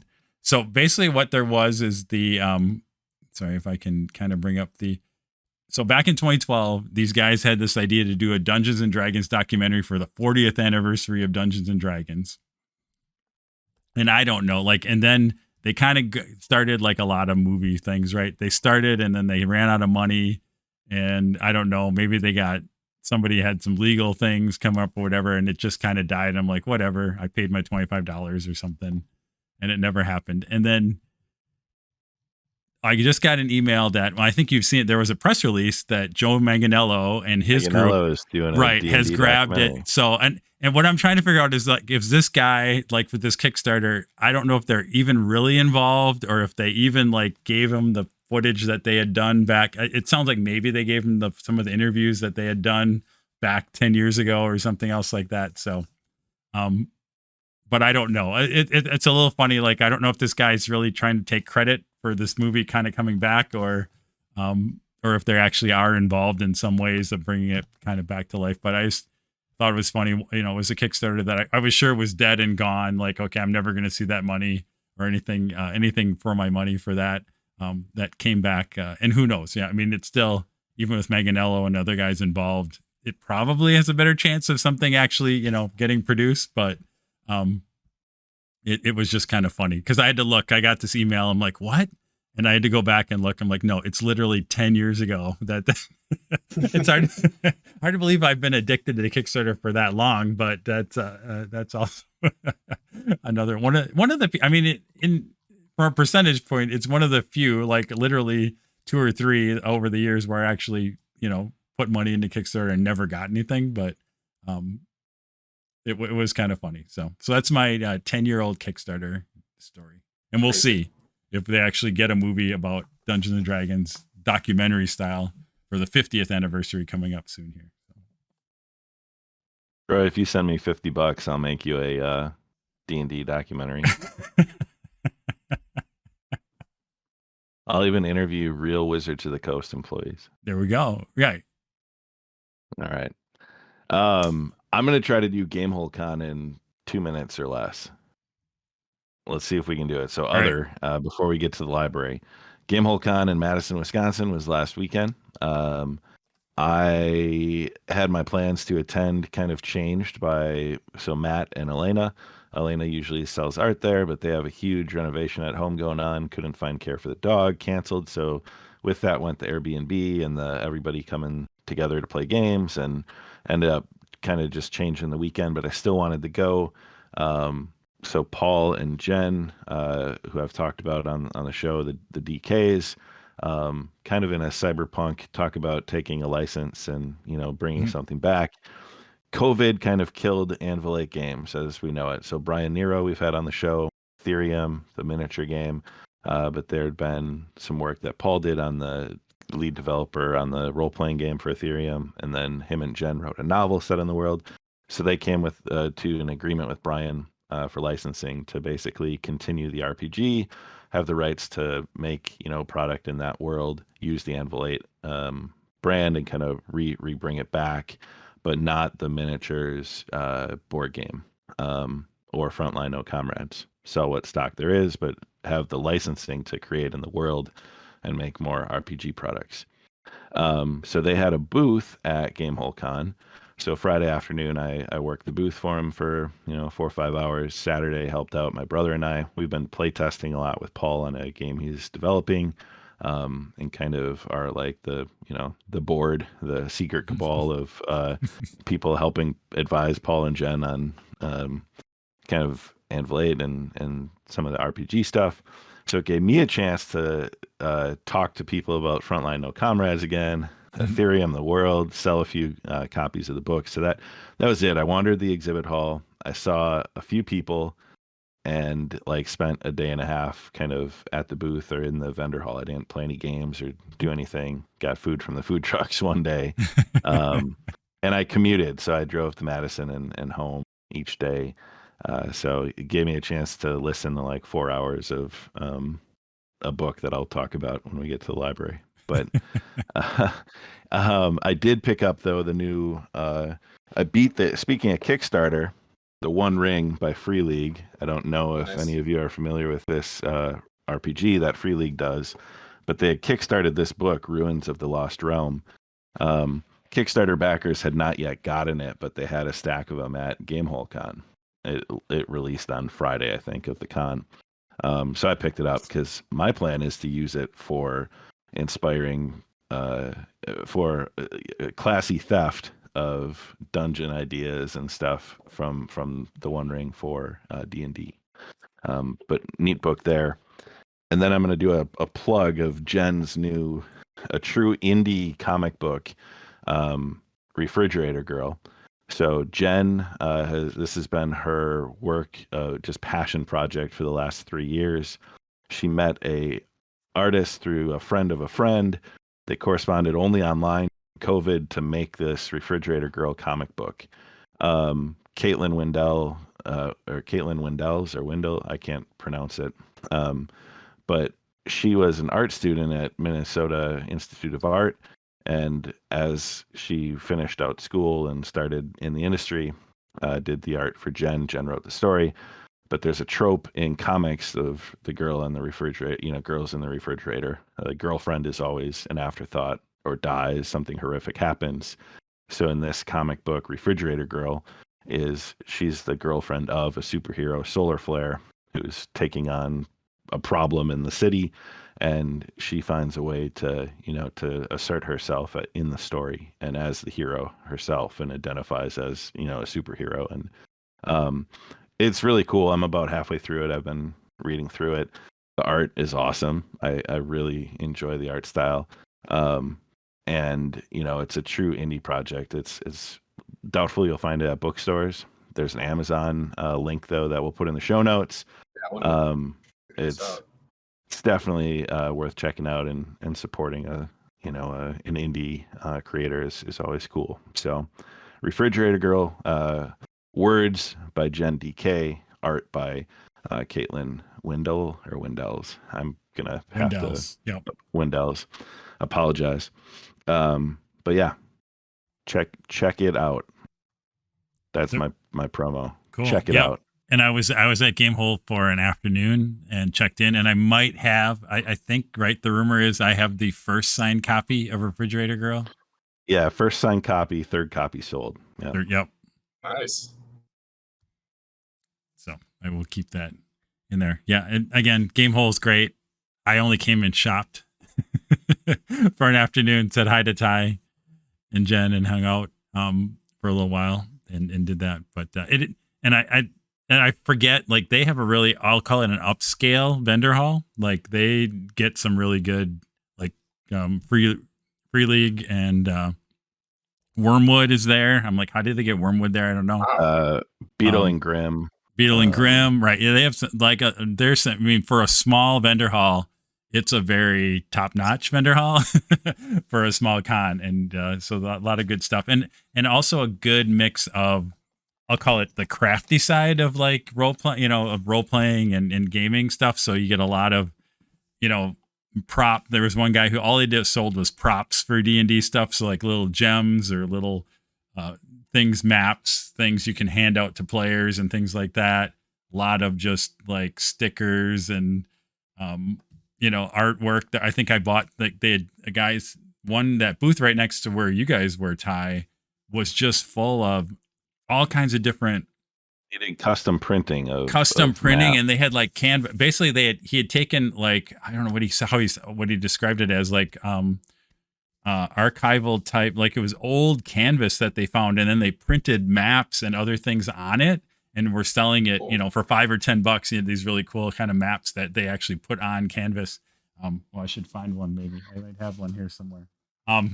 But yeah, so like a lot of there's a lot of booths that kind of had more of the artsy stuff that you'd kind of do with gaming too, which is pretty cool. So that's So Awesome. go to Gamehole. Awesome, really great. I would call it pretty much, a lot of RPG focus. I think, even as I went through on Friday, there was some, a lot of board games and other stuff like that. But then you went into the, what's it called? The D&D Adventure. Adventures League. League. That was packed. I think that was sold out all weekend. Like they just had a lot of, and they had a true dungeonish type thing there too, right? I don't know if it was. Yeah, it's True Dungeon. Yeah, it's a True Dungeon. Yeah, True Dungeon there too. Yeah, that's right. That's like their only second location. Yep. Like you said, small con, but big names.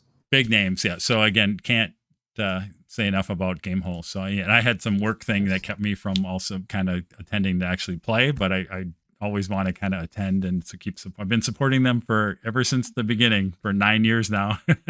Yeah, next year is the 10th year of Gamehole next year. Pretty exciting that it's stuck around and gotten bigger and better. I have some friends who go every year. It's kind of been on my short list of cons to check out if I can wiggle the time out. Combines a great town, Madison, with gaming. I can get the family up there now. They're all in on Madison. So Nice. Speaking of Free League, have you guys played the Alien RPG? No, it's again on the list. On the I own it and read it, but have not played it. So everything's sitting over there. Yep. The starter set adventure is phenomenal. Oh. It's really good, and it creates some awesome experiences. See, I'm gonna have to just run it. I'm gonna run it for you guys. I'll run it. One shot. Troy, I'll run it. Let's do it. Yeah, I'll pull it up for you guys. Take like 2 or 3 nights on Roll20. I've run that starter set 2 or 3 times. Yeah. So Nice. There we go. Let's do it. Yeah, Free League is, I think, Cubicle 7 and Free League right now are like my 2 favorite publishers. RPG publishers. They're just putting bang out book after bang. Like, it's incredible what Soulbound both is of them really are doing. Good. Cubicle 7. Soulbound is incredible, and so good. So they have the Cursed City book, Ulfenkarn, I think, coming out or recently. I think it's due out soon. I don't think it's out. But then Champions of Chaos. Yeah, I'm waiting for Champions of Destruction so I can live my dream is to like be a grot. Like a squig herder. So Soulbound is one of those where someday I'll run it. Like, I love it. I love the rule set. I think the magic system in Soulbound is the best I've ever found in like spell casting, and great game. But so the designer Emmett went on like a Twitter semi-rant about the D&D's Vancian magic and how you like your spellcaster, you utilize really cool things until you can't all of a sudden, and how it like weirdly paces you out. He's like, what if we just let anybody cast anything they want to, whatever they want to, and you can feel awesome. I was like, what if we did that? That's a great idea. And create your own spells. Like, they give you the rules for like, here's the mechanics of how you make a spell, and the cost increases if you do this, and like it's the full, like, the core book says, here you go, here's the toolkit to do whatever you want. Soulbound, another one I want to play. Not enough days. I need 12 days in a week for role-playing games. You gotta find it you gotta do 2 a days somehow. Ty, you gotta get 2 a days in, like a Saturday morning game and a Saturday evening game or something.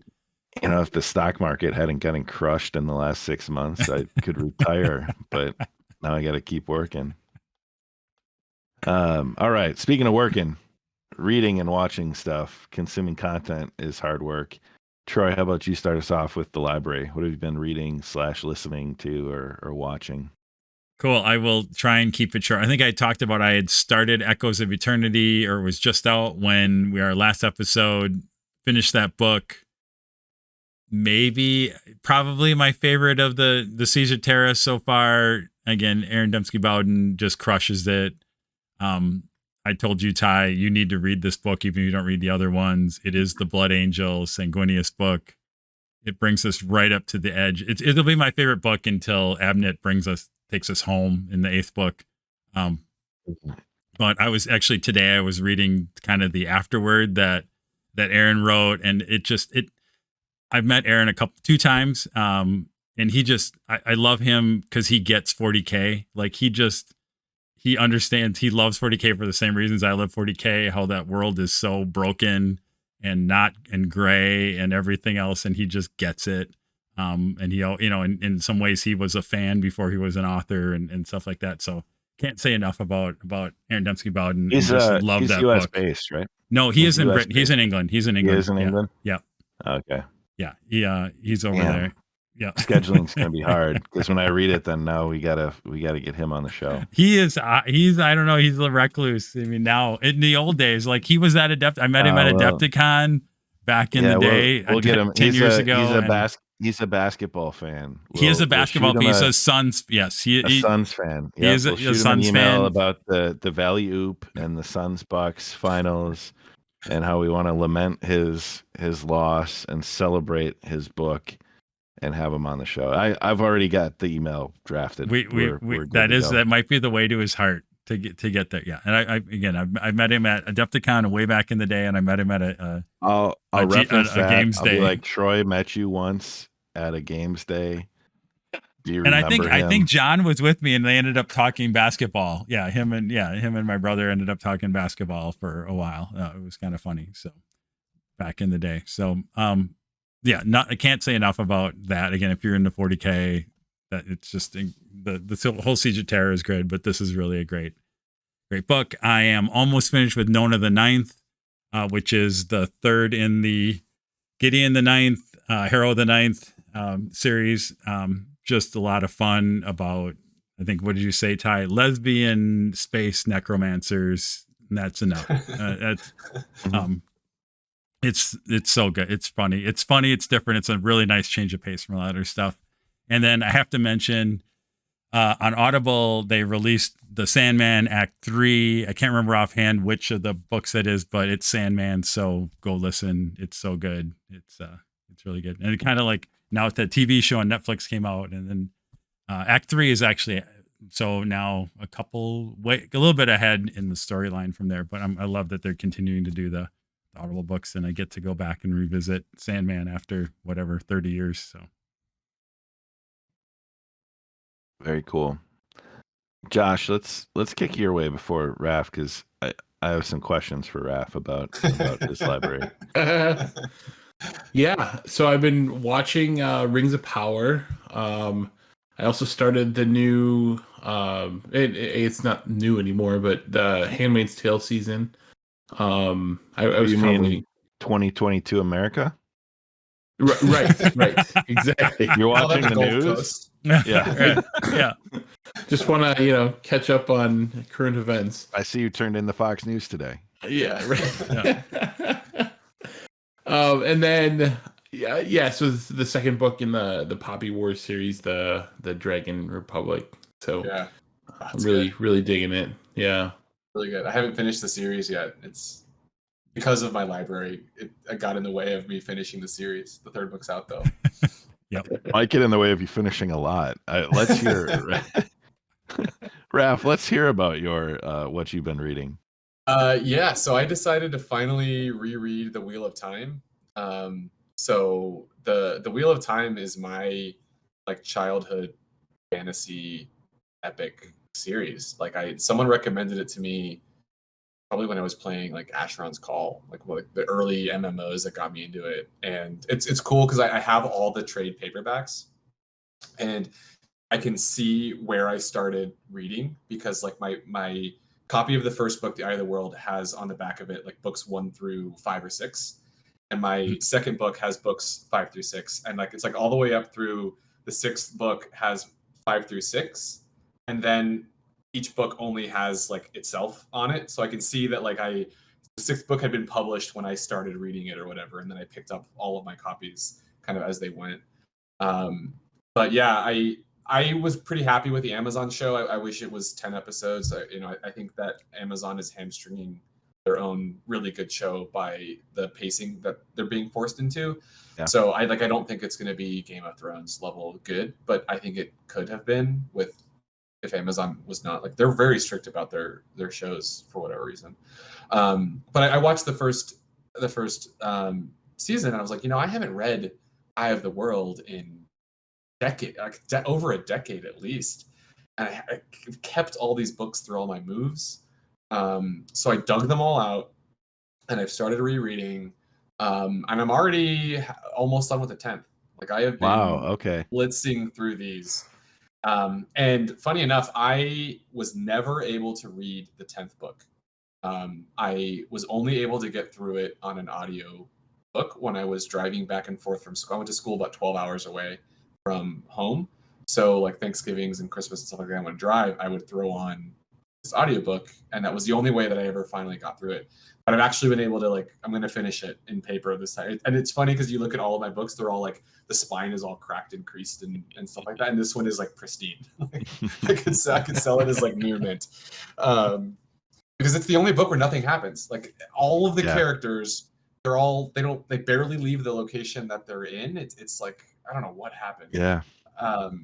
But yeah, I'm making it through the reread, and I've been enjoying it. But it stalled my Poppy War book 3 read. It stalled a couple of things I wanted to pick up, but like I'm gonna get through it. It's ambitious. So I read Wheel of Time in adulthood. I missed it when it first like came out. And then a friend of mine was like, "It's really good, but you have to commit. You've got to read through it, and you're gonna hit a book where you want to stop, and you just have to do it." And I remember over the course of like 18 months, I think I read the series. It was like what I did for like that year and a half, 2 years. That was what I read. Book's like 1,000 plus pages. And no time for anything else. I just went one after the next. And I think that's where like I became a Brandon Sanderson fan, was seeing what he did with it, and did a great job with it. Also enjoyed the show. I like the departures from the book. I think the show works really well. And it leads me to kind of, when we think about like all of the fantasy and sci-fi that we have available, like there's so much out now. No. And I never thought when I was a kid that I'd have this like much choice and ability to see these things come to TV. We had Willow and Lord of the Rings. Like between that was nothing. Yeah. Actually, that's not true. There were a couple of other Lord of the Rings movies. Yeah. But like there was nothing, and now it's like Amazon is putting out, Netflix is putting out stuff. Like there's just, it's like kids are gonna look back and be like, we're spoiled, and us adults were like, this is what we needed. We're in the golden age of It's cool. Like Robert Jordan's endorsement of the first Game of Thrones book is a big part of what made Game of Thrones successful. Like it was Robert Jordan read the manuscript and like offered to be the blurb, right, and publicized it, and that was the endorsement that got a lot of fantasy readers to pick up Game of Thrones and led to where it is now. So it's interesting that Game of Thrones is what put fantasy on the pop culture radar in a big way. So I think it's pretty cool to see it happen. And I haven't started watching Rings of Power, and I haven't watched House of Dragon. I'm a little like bitter about Rings of Power and the Amazon delaying Wheel of Time season 2 and the marketing push that Ring of Power got. So like a little resentful there, but I'm gonna get to it. It's so worth watching. I've watched each episode 2 or 3 times. Like, oh wow. And probably one of those I've almost watched on mute, or just like visually been floored by the show. I normally watch stuff incredible. Like while I'm working in the background, so I'll set aside time for that then. So I watched She-Hulk, which was pretty funny, and I've been enjoying Andor. I've heard Andor is really good. Yeah, I want to check that out. Yeah, And I don't know. I think Andor is the kind of Star Wars I want. So I'll have to, maybe I'll watch. I was like not bought into the whole just concept of Andor. Like, why? I was trying to like, why do I want to watch this? And I haven't gotten in there. Yeah. So, but if people say it's okay, maybe I'll actually get my toe in. I've heard comparison. Obviously, Rogue One, like Andor. Yeah. I've heard comparisons that it's Star Wars, but it's a Star Wars show that feels like it could exist outside of Star Wars. Like it has this feel of like living, breathing world and characters, and so I'm very intrigued to like give it a watch. I hate the self-referential nature of Star Wars and how everything has to touch everything, and there's only like 10 people that ever really matter, and like I don't like that about modern Star Wars. And when they made Rogue One, and they were like, hey, we're gonna put out like a Star Wars movie every year. Like that was the plan for a little while. I was like, okay, so that's great, but let's not tie everything to this like one block of time. Like let's just go make a horror movie set in the Star Wars universe. It doesn't have to be Jedi, it doesn't have to touch any of that sort of stuff. Use the world to tell new stories. And even though Rogue One was filling in that gap, it felt like that. And Andor to me hits that. It's like there's no, so far, like it's not high Jedi, it's like a low to the ground, not urban, but like low to the ground, feels like someone you could know. Like it feels very close to what we could be just set in the Star Wars universe. And it also, so far, didn't have to be Cassian Andor. It could have been like a standalone story that still feels Star Wars. There's like a subplot of intrigue between Imperial security officers whose like job it is to, like it would have been their job to prevent the rebellion, but like they're hamstrung by the weight of their own bureaucracy. It's not 40K, but it's that the Imperium, part of why it's failing is because the weight of its own bureaucracy, and you get to see a little bit of that grinding of the Imperial wheels from the inside. And I have found that subplot to be very fascinating. And so I've been pretty happy with Andor. And it's kind of like the Mandalorian. The first Mandalorian kind of felt like that. It was just different, kind of out doing its own things. A Western set in the Star Wars world, and then they brought everything back. And Book of Boba Fett was like, what if everything is a wink to the fans? But Andor doesn't feel like that. So very cool. I may have to try it out. I suppose I should probably zip through. So I realized I set a goal of 48 books this year, and I was way behind. So in the last month, I've been reading, honestly, more than I do anything else. So I watched Rings of Power. We'll talk about that. Listen to Oracle, an Audible original with the narrator was Joshua Jackson, Pacey from Dawson's Creek. It's about kind of a psychic investigator that helps FBI with like disappearances, and it connects to like the ghost that the presence when he was a kid that kind of has stayed with him and like is leaning him towards these crimes.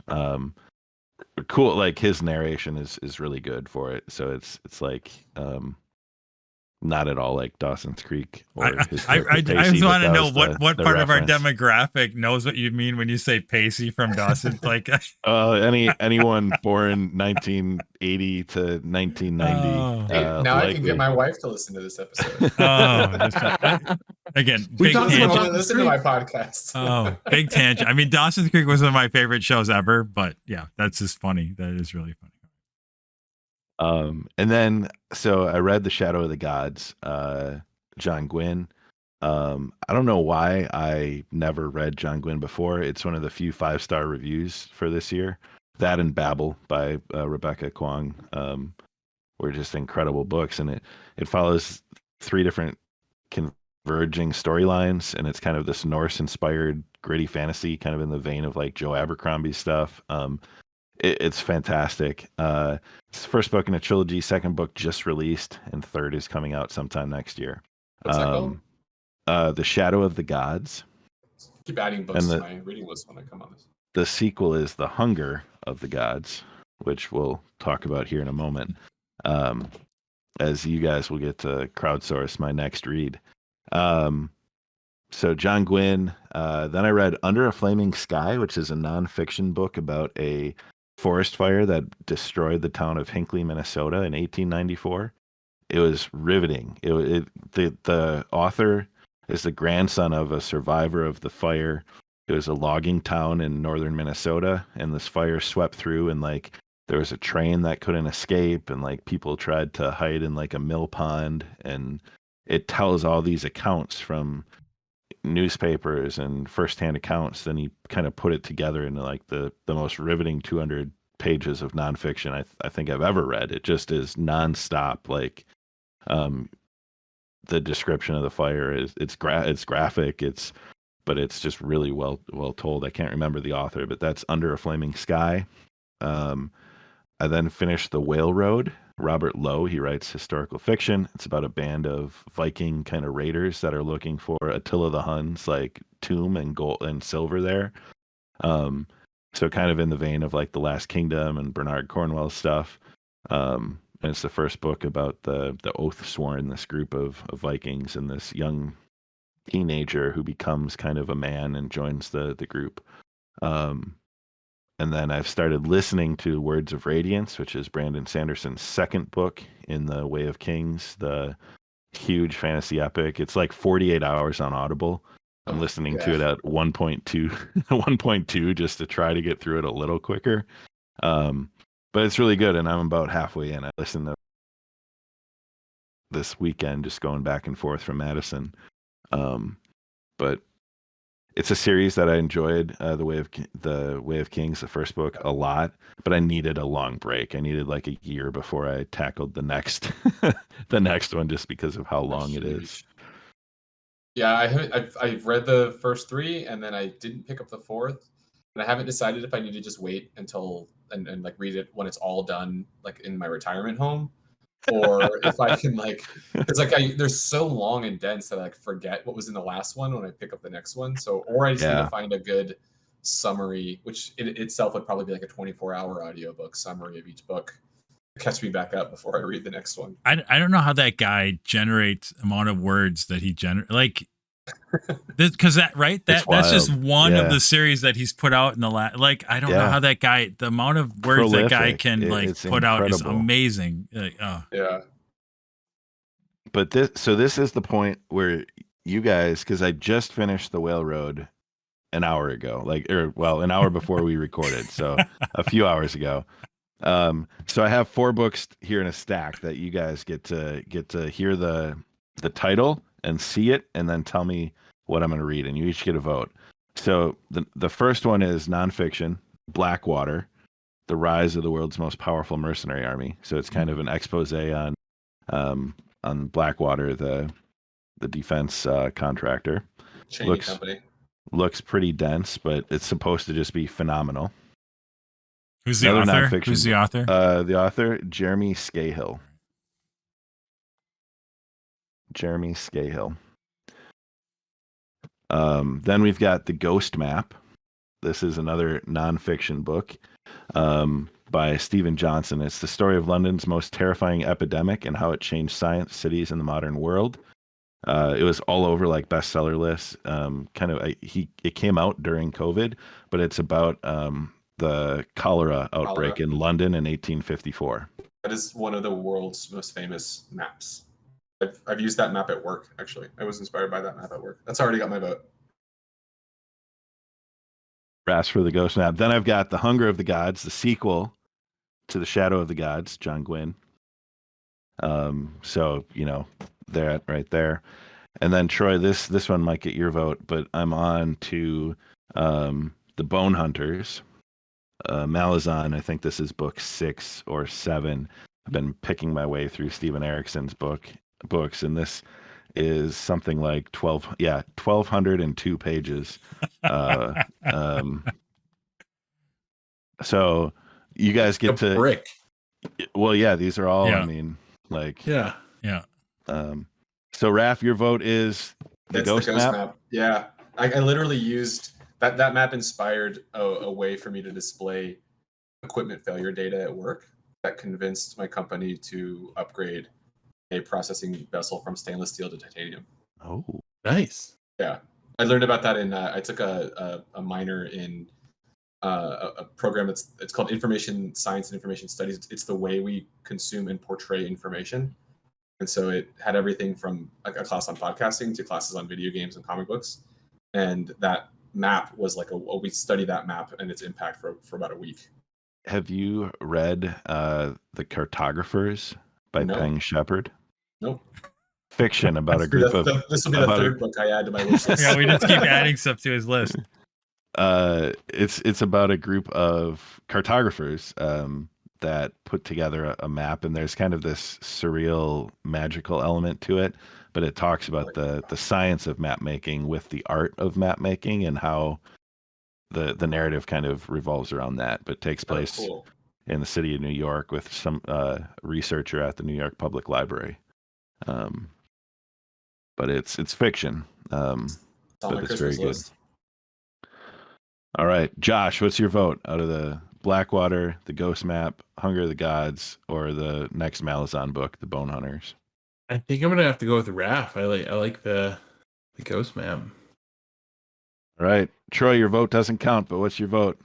My vote, I would say Blackwater. I'm interested in the Blackwater book most, and it was funny is like I've talked about it. Millennium's End is one of my favorite role-playing games from back in the 80s, which is all about basically playing mercenary group. So interesting that. And then the Malazan book gets my honorable mention just because, but you're so far ahead of me there. So you can wait on that one and wait for me to kind of slowly catch up. That's kind of like my Wheel of Time. Like I can do one of those books and then I have to take a break and then come back and decide that I'm going to dive in. Because when I dive in, it's going to be a 2-month process for me to make it through the 1,200 pages or whatever those things are. But they're so good. Like I can't wait to make my way deeper into that series. All right, I'll report back. I'm going to read the Ghost Map next. I'm on 36 books read of my 48 goal. That's amazing. Oh, you're ahead of me. You're ahead of me. Yeah, I'm think I'm fighting for 30, and I'm in the. I don't know if I've made 20 yet. I've read 10. 10 Wheel of Time books. I think I'm on like 7 or 8, maybe. All right. So that's the library.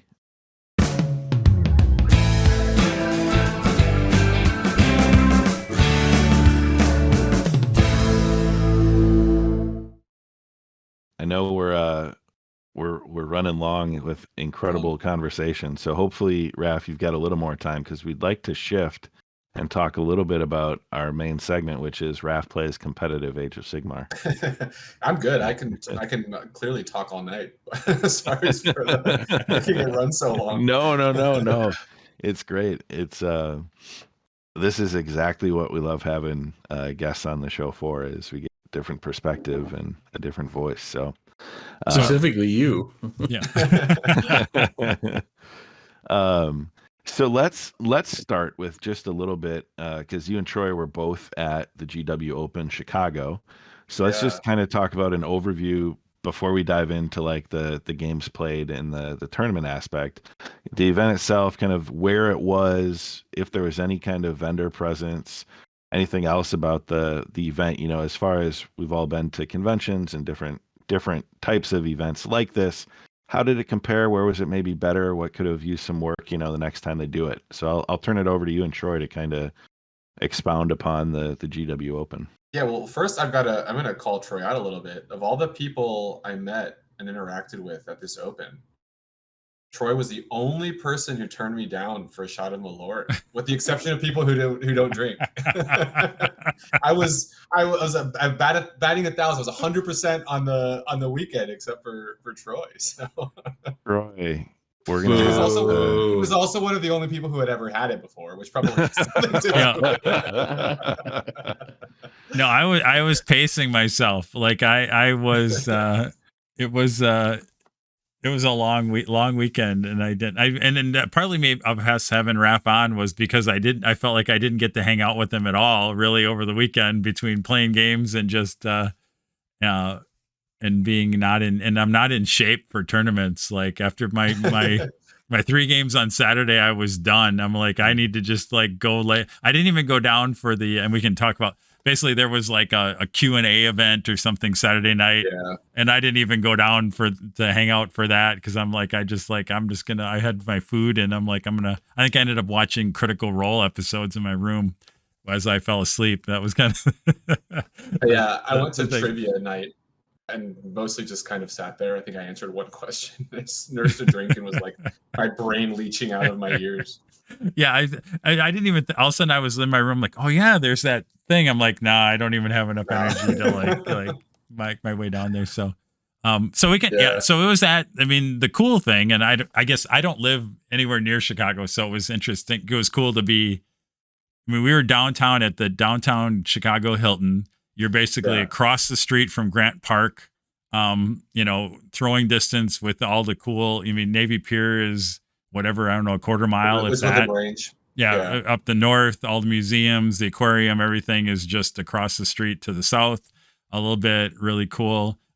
Also mentioned that was marathon weekend, which was created an interesting dynamic in the hotel, especially Saturday. Like, you're like, okay, here's the people that are here to run. You definitely could tell them, and you could tell the people that were. And then there was the fun part where they were interacting, and then we introduced a lot of people to miniature games as they kind of like saw that. You could definitely pick the Warhammer players from the marathon. And it wasn't just that the marathon was nearby. The downtown Hilton was the HQ. Yep. The official hotel HQ of the marathon. It was where they were doing a lot of registration. So yeah, it was funny being in an elevator, like lugging a case full of miniatures, and like this extraordinarily fit person next to you, like, what are those? And you're like, I don't even know where to start. How do I explain? What is the elevator pitch for Age of Sigmar? Right. Yeah. But I heard a lot of them. Every time I was in an elevator, I definitely heard a lot of them. Like, that was the fun part. Or waiting for an elevator. Because again, that was one of the downside of the place was packed on Saturday, is you ended up kind of waiting a little bit for elevators. But a lot of conversations with people as we were all waiting for elevators and some of that. So again, a really good facility. We were in the I don't know, Raf, you kind of talked about it in the article you'd kind of put on Goonhammer, but like it was interesting in terms of the basement of that hotel. There's a huge amount of space. Like, there's all these different, it's like catacombs in some ways on that. And go ahead. A lot of the hotels in that part of Chicago basically have the entire block. Like, the hotel is a Chicago city block. And so this is one of those. There's like I think one of the corners gets cut out for a restaurant or something like that. But for the most part, you have an entire city block that is this hotel for like 3 levels down and then however many stories up. So it's enormous. It had like a cafe and a restaurant inside of it. I think there was a jewelry store, like a pub, like all in the space. But so you go to register, and you there's the 40K area where they have the streaming table set up, and the retail store is there. There's a food buffet, there's drinks. And then, like, until I figured out the other way through the elevators to get to where they had Sigmar Kill Team and the Heresy narrative, was like, you legitimately went through like a loading dock and like a dark hallway, and then you got to the back room. And like, my realization is, like, the hotel's own bartenders couldn't get hotel Wi-Fi. We were so buried in the back, which meant that if we wanted drinks, we had to like hoof it and solve the riddle of the Sphinx to get to the 40K room again, buy drink tickets, and then like walk back to the AOS room. An employee of the event, who will remain nameless, themselves said it felt like Sigmar was like the redheaded, that was the like redheaded stepchild of GW. And that would be my only negative of the event, was like, it really did feel like 40K, the open play was the 40K room, and the 40K players were there, and they were streaming 40K all weekend, and the retail store had more 40K stuff. Like, I came like high, ready to like just having a great time. Like, I'm gonna just go buy Sigmar stuff, and I was like, there's nothing really to buy. So like, that was my only disappointment for the thing, was like, come on. Like, I get that 40K is the big one, but part of why it's the big one is this, feeds itself. I wonder how much of that is the whole Frontline Gaming ITC relationship and the open, and hard to say. Part, again, it definitely is. Yeah, 40K is the focus. You could tell. Like 40K was the focus. That was where the main hall was. When everything, like you said, the streaming games were all kind of the 40K. That's where I think Paul Murphy and those guys all doing the streaming, which is kind of cool to swing in there and walk through to see that and the store, and then you had to work your way over. It definitely, the fact that we were so, physically removed in some ways, right? You basically had to have a lot of effort to go to the other hall or back and forth. Like if they would have been like two halls next to each other, it would have been a much different experience. It's meant that there was just no cross pollination between the groups, and it was cool. Like it did make the vibes very casual back there, which was nice, but it didn't feel like Gen Con where like just everything merges or flows together, right? Or Adepticon where like it all just mushes. This was just kind of like, we're back there, we're doing our thing, and then like, I mean, you could go without ever.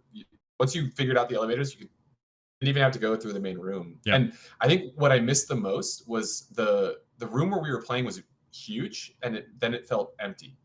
And like the other room, like they had the giant Space Marine statue, and it just like felt like that was where the con was. And then we were hopeful. That said, that is my only negative. I had the time of my life the whole weekend. The event was run really, really well. The judges and all of the staff in the AOS room were great. The heresy narrative was going on in the same room, and they had this massive board. I mean, it must have been like a 6-foot square of the drop site massacre with a big, I don't know, citadel, and I think or whatever. It might have been an 8-foot square. I think it was like an 8x8 table. Like, it was over. I went over and talked to those guys on Sunday, and they were having a blast. And I was trying to get a feel for it, and he's like, we had a blast all weekend. That was kind of their finale, was on that big board. And he talked about, they had a bunch of smaller events that kind of led up to that, and some of that. So that was really cool. I played Kill Team in the same hall that the AOS was. I would have loved to have a little bit more. I felt like they kind of went minimal on kind of the table space. I'm like, we had a lot of room in that room. Like, I don't know why we had to like go 2 tables per, we basically did two boards per table.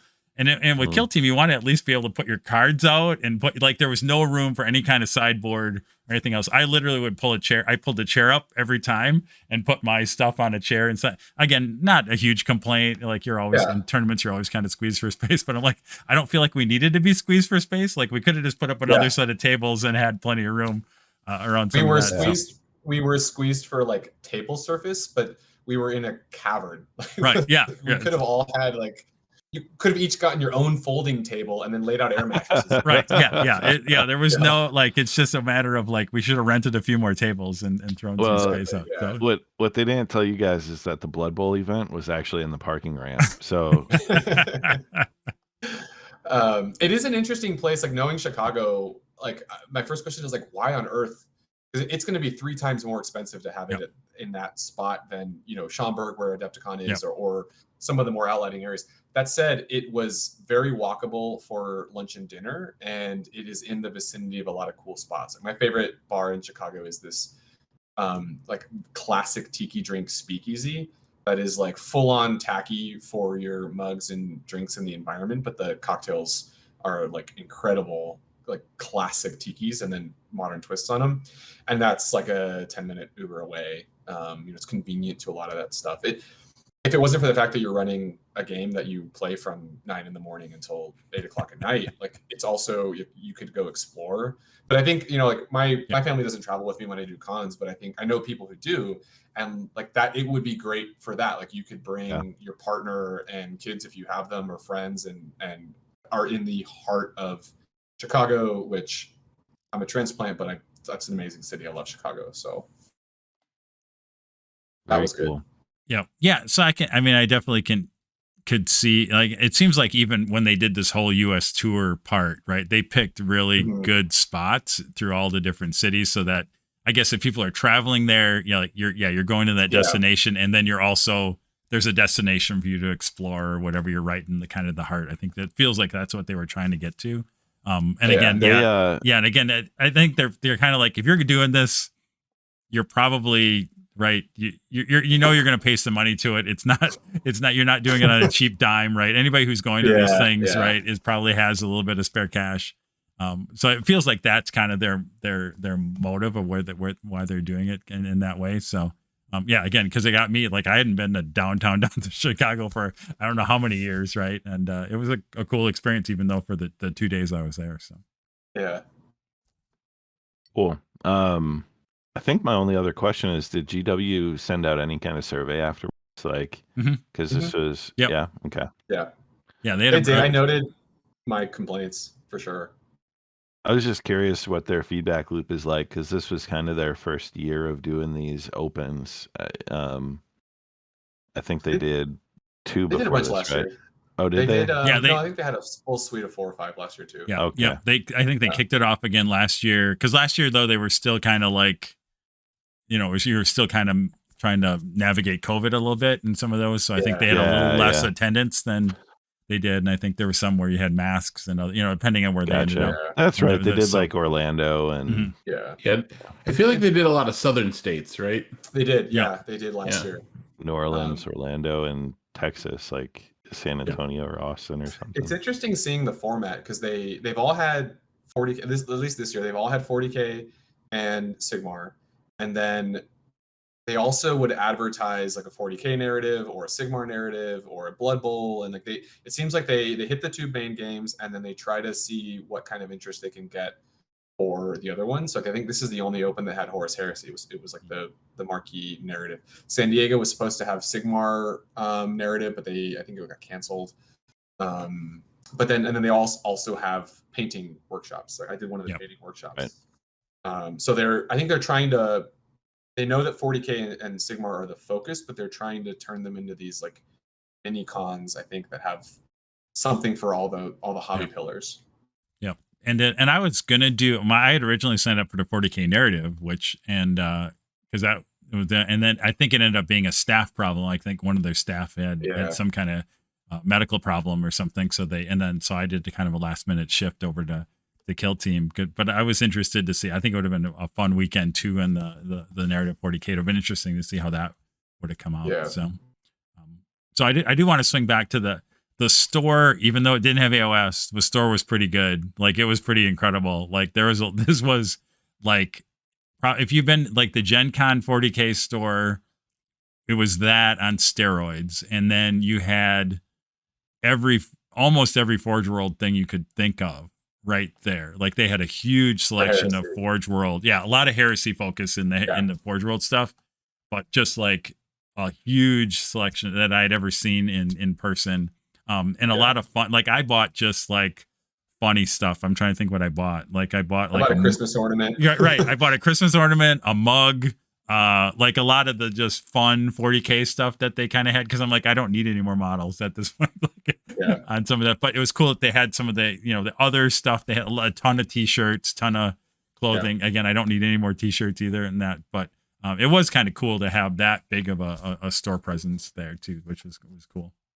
Yeah, it was cool. And to be fair, I did buy like souvenir type stuff, and they had everything James Workshop makes is over the top, right? So they had a Sigmar bottle opener that like probably weighs a pound. It's like a brass Stormcast head bottle opener I'd never seen before, and a shot glass that was like a triple probably with gold embellishments, and like they had stuff like that, which was pretty cool. But yeah, like I was gonna pick up a Colossal Squig. There was a Blood Bowl player I wanted. Some of that Forge World stuff was not there for what I wanted. Yeah. And then like I got it in my head to make a Gloomtide shipwreck out of a ironclad, a Caradron ironclad. And I was like, whatever, I'll buy it while I'm here. And like they didn't have that either. And I was just like, Raf was ready to just open up the bank account, and GW said no. Captive audience. And well, and the same thing. I was ready to go for the Necro. Like I wanted some of the Necromunda trucks and other stuff, and they didn't have, right? Yeah, but So, but it was well, cool. Let's pivot to talk about the tournament itself, Raf. Sure. Now, first just to level set, was this your first Age of Sigmar tournament? It was my so the tournament started on Saturday. On Friday, I played my first ever game of Age of Sigmar using matched play rules. All right.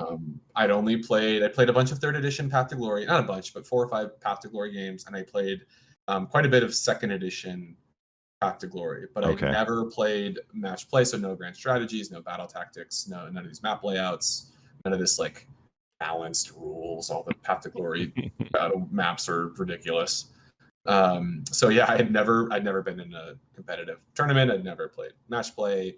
I got convinced to go by one of the Goonhammer editor, Alice, for Age of Sigmar. I did the painting class on Thursday. It was the master class. So it was a little bit of airbrush, a little bit of blending, kind of an advanced class. If I had known when I registered that it was Kat and Caleb from CK Studios who were doing all of the painting classes, I probably would have just done a painting class weekend and just like filled my head with CK Studios knowledge. As it is, I'm really glad I did the tournament. But yeah, I had like I said, legitimately never played a single match play Age of Sigmar game going into this. So Yeah, and I don't want to go. I'll just take a little tangent on the hobby. Like you could do, like there were a ton of hobby stuff there. I kind of thought that Caleb and Kat were there. When the narrative got canceled, I actually was trying that same boat. Like, should I play Kill Team or should I just go? Because they did offer us like, hey, we'll put you in like any hobby class, even if it's full. Like they gave us that option, and so I was tempted. But I had done a couple classes with Caleb in the past or whatever. Otherwise, I probably would have done it. But that is another, like exactly what you said. I think it's cool to just make this an experience, kind of like I feel like. And again, sorry to take us on a tangent, but the old GW game days that used to be in Chicago. I used to love, like they were just like 8 hours of go down and experience everything. And I feel like this is kind of a way to kind of rekindle that and recapture it, because I have the best memories in the world from when we used to do that way back in the, I don't know what that was, right? Early 2000s, probably when they used to do that kind of stuff. So, yeah. So sorry, Ty, jump back to the tournament coverage. All right. Tournament coverage. That's what we used to do on this show. Remember? All right, so I'm gonna ask a couple questions, and Josh might have a couple for you, Raf. First off, what any tournament recap always is a quick, like, you don't have to break down your turns or your strategy of each game, but who you played, any cool armies that you were kind of surprised to see, or if everything was like surprising to see, but kind of your I think it was a 5-round format, right? So your opponents, and then kind of just your overall thoughts on like the caliber of the hobby side of it, because competitive tournament. Like to hear just kind of your rundown of your games and kind of your take on like what you saw.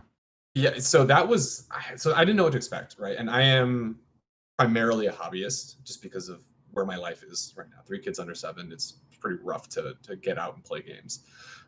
So I was going to I expected to go 0-5 and like just have a good time. And I brought a bottle of Malort in a special carrying case with disposable COVID safe shot glasses. And I was like, I'm gonna have a shot of Malort with all my opponents. Like that's the thing I'm gonna do, right? That's how I'm gonna have my fun. And so I didn't know what to expect. I've heard a lot of chatter on the internet about what competitive tournaments can be and all that sort of stuff. So I was like, well, I assume the bottom tables are going to be fun, maybe. So we go in. Alice is reviewing the best coast pairings, and she's a competitive player, and so she says something like, "Oh, Anthony Trentinelli's here. He's the best player in the country, or one of the best players in the country, and his list looks brutal." And I was like, great. Like, I don't know who any of these people are. And so then 10 minutes later, we get pairings, and I'm paired against Anthony Trentinelli and his Zinch list for my first game. And in a way, for me, that was awesome because there was at that point zero as much as I try to set zero expectations for myself, I do play a lot of games in general and feel like I should be okay at them. And so there was a little bit of those nerves creeping in. And so I was like, great, I know I'm going to get blown out this game. And he was the nicest dude. He plays for Team USA, Age of Sigmar Team USA. Nicest guy, really helped me out. And I took the lead for a couple rounds, had my high, and then he just like wiped me off the table in round 3, and like we packed up and shook hands, and just a nice gentleman. But he then sat with me. He was like, "Hey, you kept your idol on too far back. He was kind of out of the game. Like, you effectively pulled 300 points off of your list for me. I didn't have to worry about those. Like, I understand the strategy we're going for. I don't think you need to do it that way. Like, you can save that for later." Like, he just really imparted a lot of tips very quickly. Yeah. I had like no problem being very gracious about that. So he took best overall at the tournament. So that was cool. So yeah, that was game 1. It was over really fast. We started late because he was helping another Zinch player somewhere else, and then we finished early. And so then my second game was against so first of all, his army was also beautifully painted, like bright colors. And he told me when we were talking that he originally got into it as a hobbyist. Like, now he goes to 30 events a year, but he still hasn't lost that hobby push. Yeah. So like, I'm comfortable saying my army looked great, and his army looked great. So it was like a beautiful table. It's awesome. The Trentinellis, so he has a brother, Nate, who is also a phenomenal player who is at NashCon. And Nate is a great painter. He has a Night Hunt army that he runs, which is just gorgeous. So a family of hobbyists. Yeah. Game 2 was against another new player. He said he'd played like 6 games before. I think he'd maybe done 1 event. Luminoth army, another gorgeous army. And actually, in the middle of match 2, the judges came over and told us that we'd both been selected, or both of our armies had been selected for the painting showcase.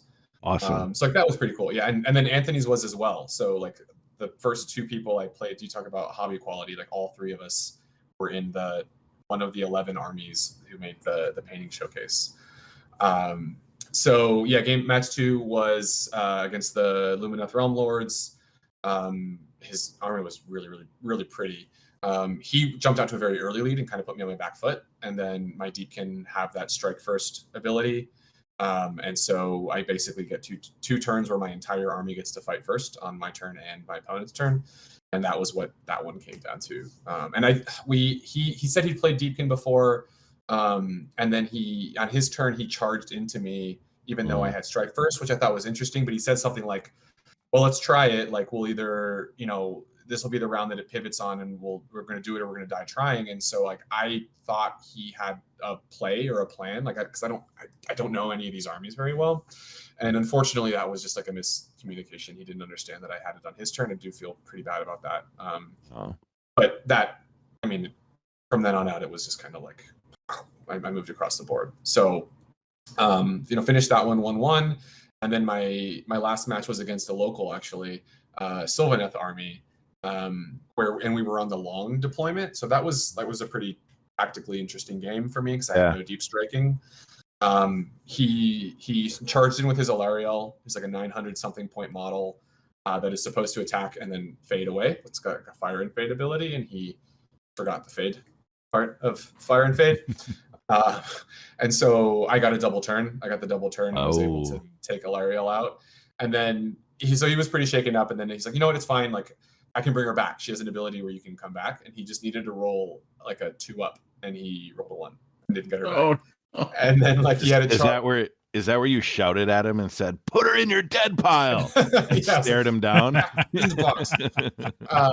And then he went to charge. He had to make a 3-inch charge, and he rolled Snake Eyes and then spent a command point to re-roll and rolled Snake Eyes again. Like, so that's how it works. Yeah. Oh man. I went and we got a beer afterwards. And but like, I walked out of there like buzzing. I was 2-1 on my first day of my first event. Awesome. And every single person was a great opponent. Everyone was really friendly. Even the very competitive players were, like, gracious about explaining things. And, there was like I think that's the concept of like playing with intent. Like, everybody played with intent. There was zero rules hang-ups or arguments. There was a couple points we clarified, but like, even that was not done brutally. It was like, "Hey, I don't understand how that works. Let's get a judge." Or like, I was talking to someone, and apparently terrain in Age of Sigmar is controlled like objectives, which means technically you should be marking who controls every piece of terrain for the entire game, because even when you move away, you still control terrain, and that can be super relevant for objectives. Yeah, for those battle tactics. Yeah. Yeah, and I actually mentioned that to this Sylvaneth player because I was marking them all, and he had no idea what I was doing. And at the end, I like scored a battle tactic, and he's like, "Hold on, what?" And so like, I need to know that I'm a Sylvaneth player. Like, it's a big part of my game. And we called, he challenged it a little bit, but called a judge over, and like it was all just very friendly. So that was good. Went to trivia. Like I said, my brain was just mush at that point, but we had a whole Goonhammer contingent there. And so we won the trivia competition, and I got a little Joy Toy action figure out of it for my answering my one question. That was another funny one, Troy, talking about like Sigmar. It was mostly 40K questions, and then the Sigmar, one of the Sigmar questions was like, who survived the destruction of the old world by clinging to a comet and was rescued by a dragon? It's like Sigmar. it's like the equivalent of asking like who's interred on the golden throne on Terra for your trivia competition. Even in the trivia competition, Sigmar was like at Christmas time, who comes down a chimney and delivers gifts? Exactly. And then day 2, I was like, I'm playing with house money. Like, let's go. Yeah. I'm already way ahead of my expectations. And my match 4 was probably the best match. It was against the Cities of Sigmar game. He's actually from Wisconsin. His name is James. He's got a super James converted. Yeah.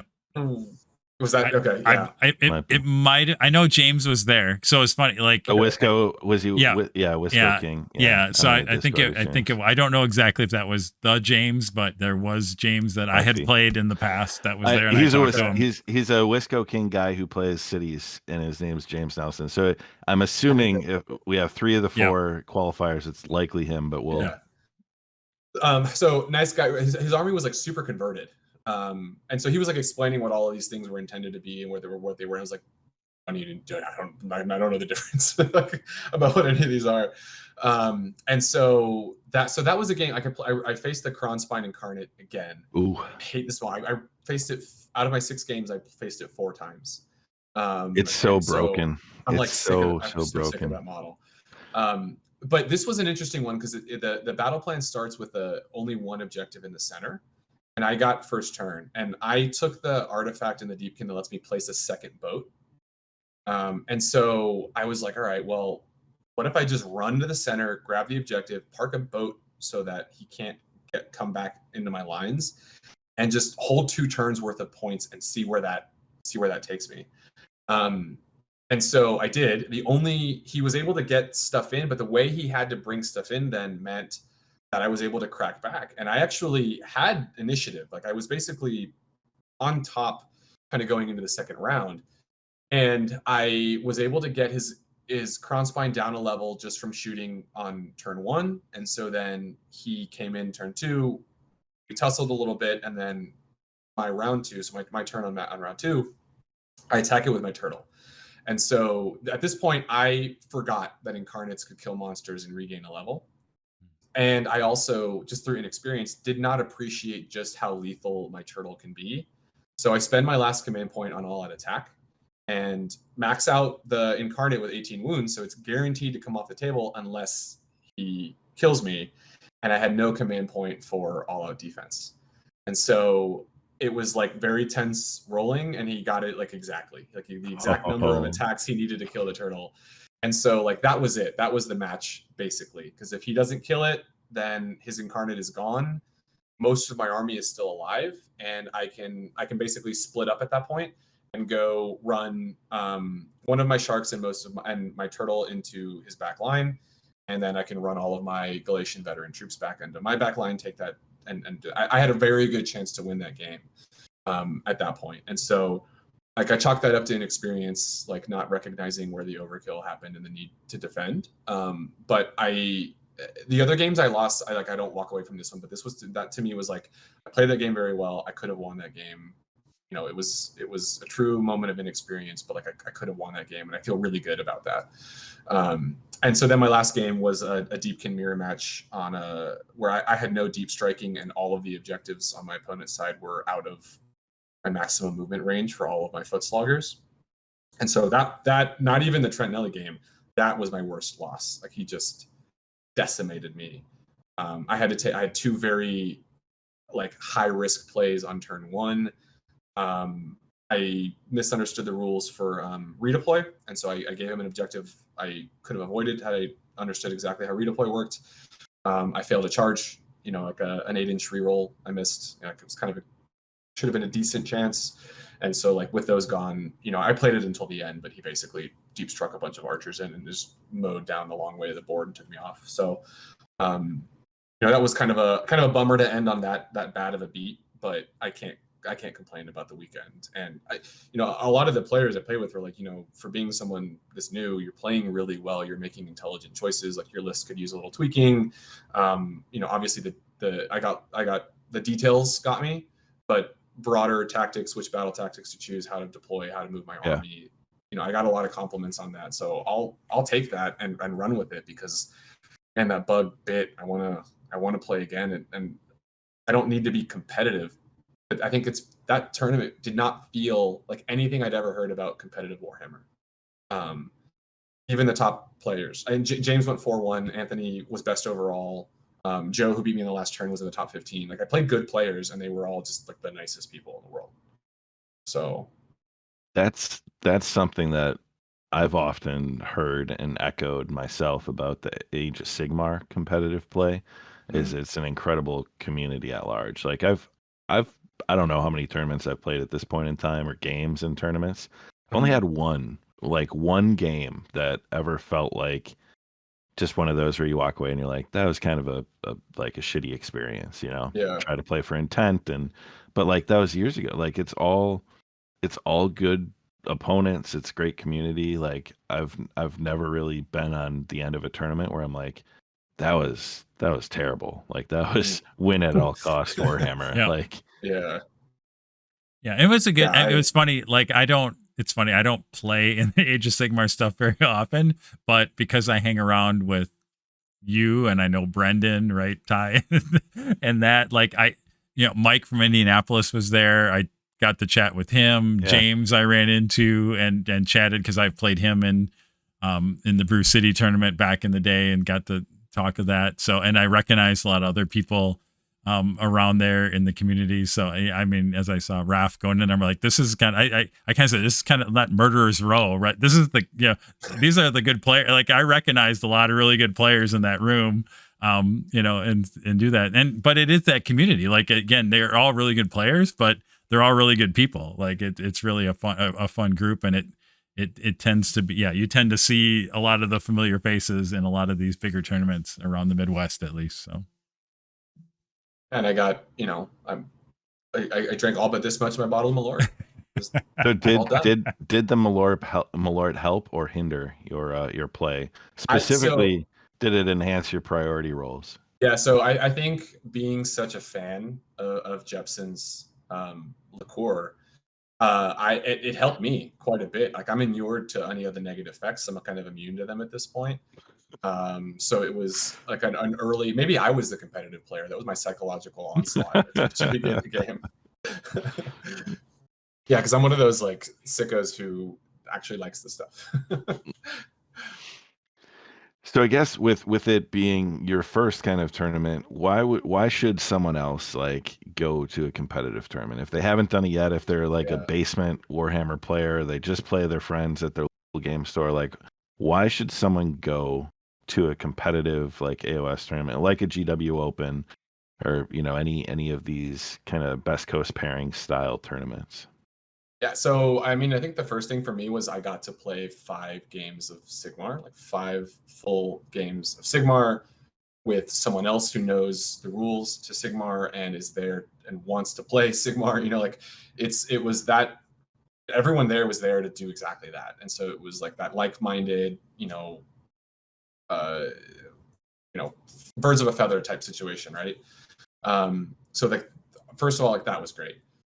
Second of all, I learned a lot about my army. Like the army that I took was my Path to Glory army. It started, to build a Path to Glory. It was not a competitive medalist or anything like that. It was the army I've been building for Path to Glory. But I learned a lot about how that army moves and how it works and how other units would have fit or would not fit. And so even if you even going home to play more Path to Glory, where I'm not going to play competitive Cutthroat, I can play better games of Path to Glory. And I do think there's something to be said. Like I said, I feel bad about that second game where I didn't communicate with my opponent accurately. And everyone was super gracious, but I felt that a little bit that whole time, is like clarifying questions and missing things. And, I can come home to my table now and be a better opponent, right, for my friends. So I learned a lot from that. And then it was just fun. Like, it was just a lot of fun. Like I said, good people, meeting, having a beer, if you drink, having a drink afterwards, or, I was fortunate enough to be there with friends. And so like when I went out after dinner, it was the people I came with, but they knew other people. And so like our group kind of grew, and we had hot dogs one night and went to this tiki bar another night. And like, I don't know, there's something awesome about doing something you love with other people who love that same thing. And like, this was concentrated that, right? And like, even my friends who play board games with every week, who are like my best friends, we all love different games and we all play together, and it's awesome. But like, when everyone loves the same thing, it's just like this awesome gaming high that you don't often experience. And so like, that's what the whole weekend kind of felt like. Even the painting, like everyone there was trying to be better at painting and was like asking cool questions and showing our models off and talking to each other. So awesome. You mentioned Alice from Goonhammer. I had a chance to play in a Lord of the Ring, the One Ring one shot with Alice. Oh, you did? Maybe 2 months ago or a month ago. Yeah, with some of the folks I play Vampire with. One of the other players ran the One Ring one shot, and Alice was our guest in that's our awesome. group. Yeah. Yeah, we talk a lot, because she's the AOS editor, and I'm on the AOS team, mostly Path to Glory when I can find time to write. But yeah, like I said, she's the one who convinced me to go. Yeah, she's a great role player. It was a lot of fun. Yeah, she plays a lot of role playing games. Josh, you've been quiet in the chair. Any questions for Raf on the tournament aspect of AOS? How many? What was the kill count for the turtle? Oh man, I should have kept track. That turtle is a monster. I didn't like. Yeah. That's the thing. Also, like, until I have no brain to take a war scroll and understand if it's good or not, right? Like the turtle does 8. Like its missile attacks are 8 shots, 3 to hit, 3 to wound, rend 1, D3 damage. And I looked at that and I was like, I don't know, is that good or not? And then like I watched just what it was capable of wiping off the table with just that round. And I'm like, whoa. And then you get into melee combat and it's got these like mortals and 6 damage attacks and just like all this cool stuff. So like, yeah, I didn't bring it because I thought I knew or was good. Like I said, I just wanted to make a leatherback turtle, and then I like put it on that table and I think it was a monster. But I mean, it took out a Lariel on its own. It should have killed a Kronspine on its own. All the shooting came from it. Actually, maybe one of the sharks shot it, but like effectively the turtle took out the Kronspine on its own. It just chewed through like Lumineth rank and file. And so like, yeah, it was a legitimate monster. And in the game where I got wiped out against Joe, the Deepkin mirror match, like the turtle did everything. Like the turtle took out 40 Reavers and something else. Like, loved it. And everyone is telling me that it's overcosted and I can expect it to come down soon. Yeah. So great. I'll run 2 of them. Fit more stuff in, yeah. Yeah, I once had a TO explicitly write that I could not, not me, but that live turtles could not be used as proxies for a Leviathan. You make one threat that you're going to bring a live turtle, and a TO writes it in the rules pack. They say the rules that get written in battle packs are written for a reason. They're reactive, not proactive. Okay, we love you, Brendan. We love you. Awesome. So briefly, AOS 3. I have a few questions because this is something AOS 3 when it came out didn't grab me, and then I went to a tournament and it was my first time playing AOS 3. I went to NashCon in August, and I've talked with these guys about kind of that experience, but I came away from that tournament with a new appreciation for AOS 3 that I didn't get from like a preliminary game or two and reading it. Because the bookkeeping, like there's the scoring of the games, and like how did you feel, scoring out the games? Because I imagine, did they use differential scoring, or was it like victory points determine major win, and then battle tactics for a number of points, or so it was just points. So you had your battle tactics. So it was like you had a point for holding an objective, you get a point for holding 2 objectives, and you get a point for holding more than your opponent, and then you got 2 for your battle tactic. And then some scenarios would offer bonus points for Galatian veterans, or or like if you burn the objective, you get a bonus point or whatever. So for the most part, 5 points around, and then your grand strategy at the end. And so it's just whoever had the most points had a grand victory, but they didn't. I don't think you noted whether it was a major victory or not. I think it was basically like you won or lost, and then maybe it was minor if it came to a tie, and then the tie break was on how many battle tactics you had completed. And then if there was still a tie, it was grand strategy or not. I couldn't really tell you about 3.0 versus 2.0 versus previous rule sets and how that felt, because I haven't played that. I think all of the command abilities, was that new with 3rd edition? They added rally, redeploy, and unleash hell. The all-out defense and all-out attack, finest hour were there in 2. 2 is where they added more command abilities and kind of focused on it. 3 introduced a handful of new ones, like rally, where you bring troops back, the redeploy move when somebody finishes the charge within. So that one got me in the last 9 game. inches. I thought they had to move away. I didn't realize they could move closer. Yeah. So I moved and let them move onto an objective they weren't contesting. That got me at NashCon. A guy zoned me off the board with a redeploy move. He he angled around in position where I then couldn't like move out of that lane, or it was a really clutch redeploy. Yeah, I think that what I'd like about that is I like that every army has access to it, right? So there is a core strategic layer that comes from knowing your command abilities and using your command abilities really well. And I had a couple games where they were very impactful. And I like that because it means that there is strategy kind of baked into the core rules, and like you as a player of an army and get to adapt to them, but they're there for everyone.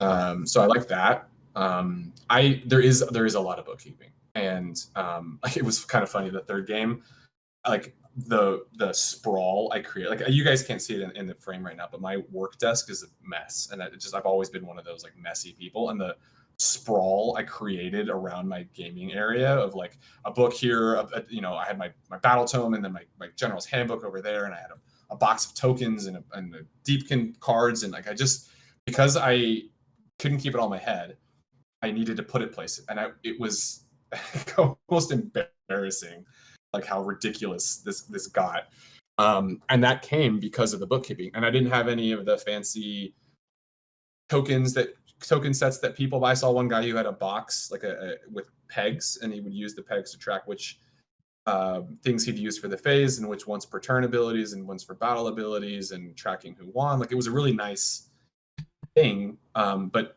its existence reveals a kind of need for it. There's a lot of mental overhead going on. So that's something I would probably get better at with reps. But I did very much feel that more than I felt the rules, I think. Like just what's a battle tactic? What are my battle tactics? Like I kept having to reference like what are they, and have them out in front of you, and because you got to plan.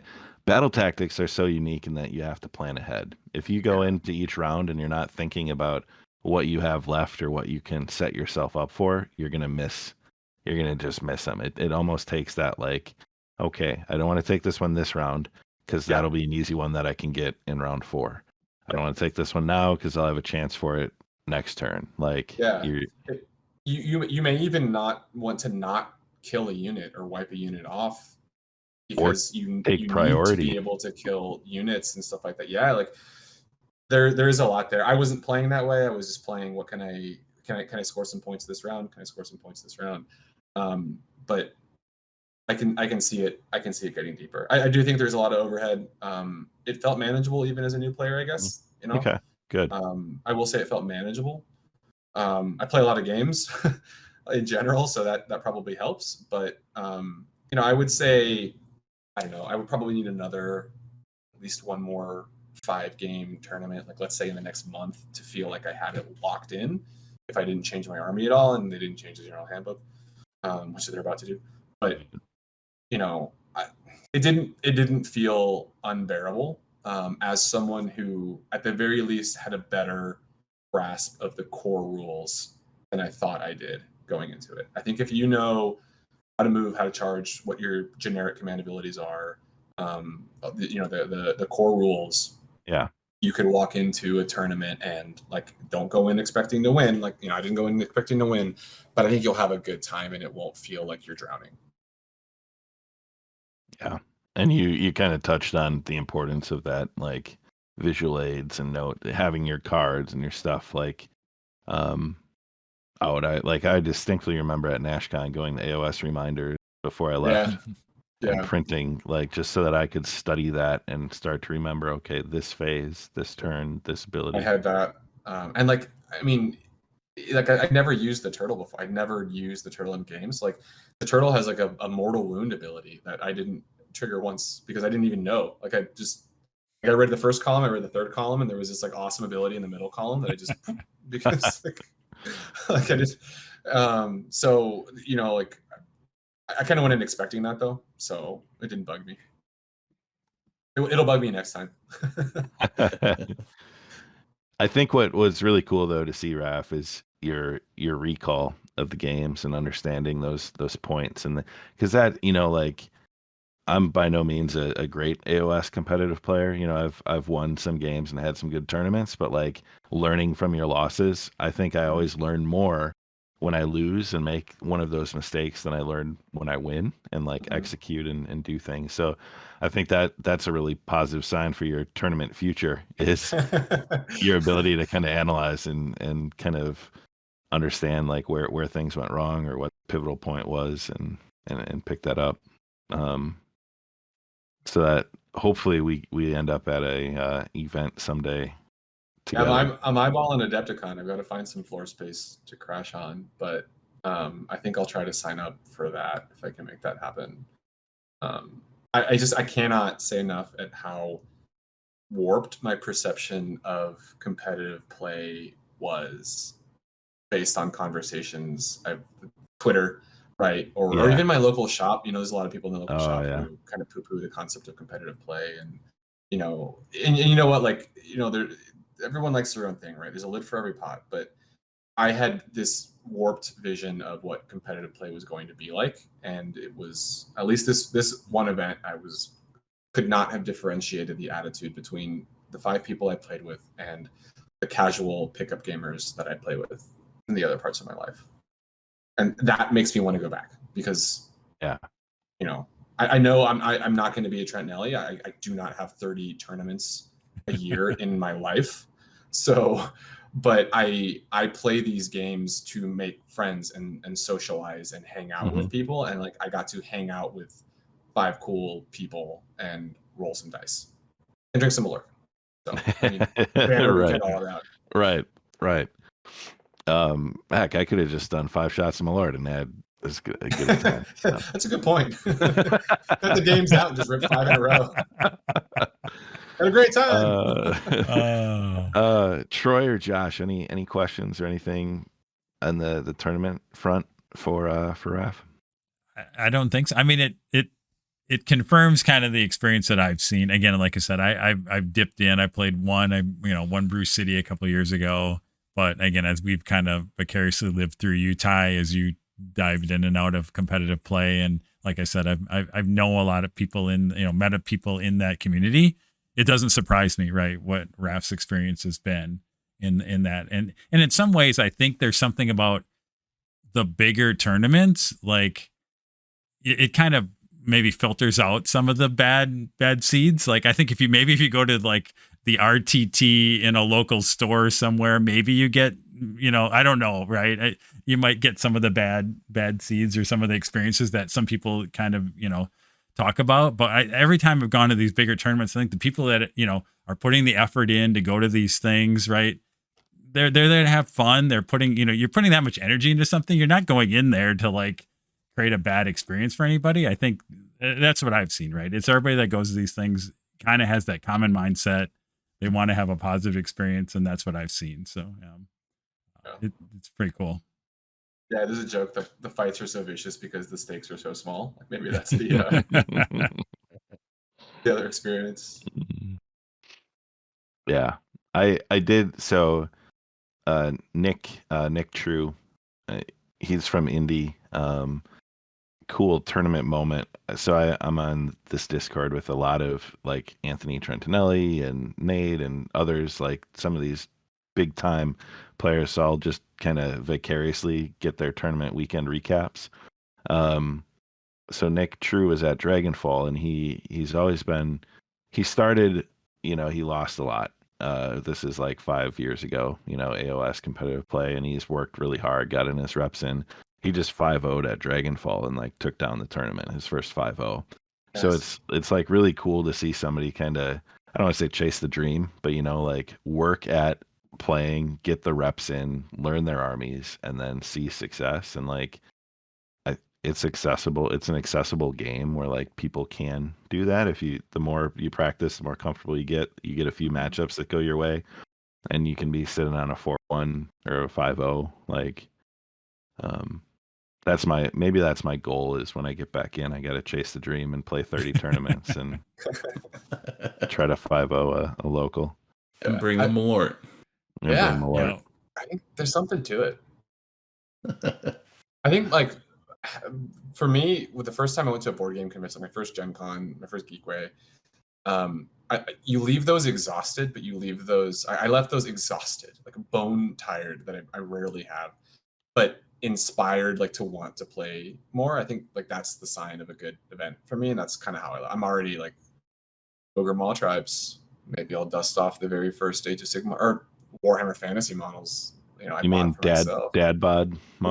Oh man, like I have this image of like a super converted army now of just like ogre grill dads, where like I saw your tweet and yeah, so it's been going in my head, right? Like I'm gonna do like the fire belly's gonna be sitting over a grill that's flaring up, and the Soul Scream bridge is gonna be a set of cornhole boards, and the tyrant's gonna look like Guy Fieri, like a Husker on a John Deere. And they're going to be really good. That book is sick. I like. It looks pretty good. Yeah. It does look pretty good. So, yeah, I like when I got into Warhammer, it was 2009. I got into it playing the MMO. And I bought the Assault on Blackreach or the Battle for Skull Pass. It was the Warhammer Fantasy Battle starter set at the time. It was Goblins and Dwarves. And I moved up here, and there was a Games Workshop on my way to work, and I had no friends up here, and I was like, all right, I'm gonna try this out.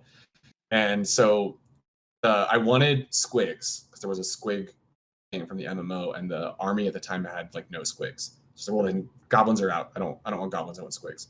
And so I picked Ogre Kingdoms as like the army that I was going to build. And so I bought the like 7th edition book, and I bought a bunch of Iron Guts and some Lead Belchers. And like the first real models, I took a painting class at the GW store that I sat down to paint, and I magnetized them and everything because I was single and I had nothing but time.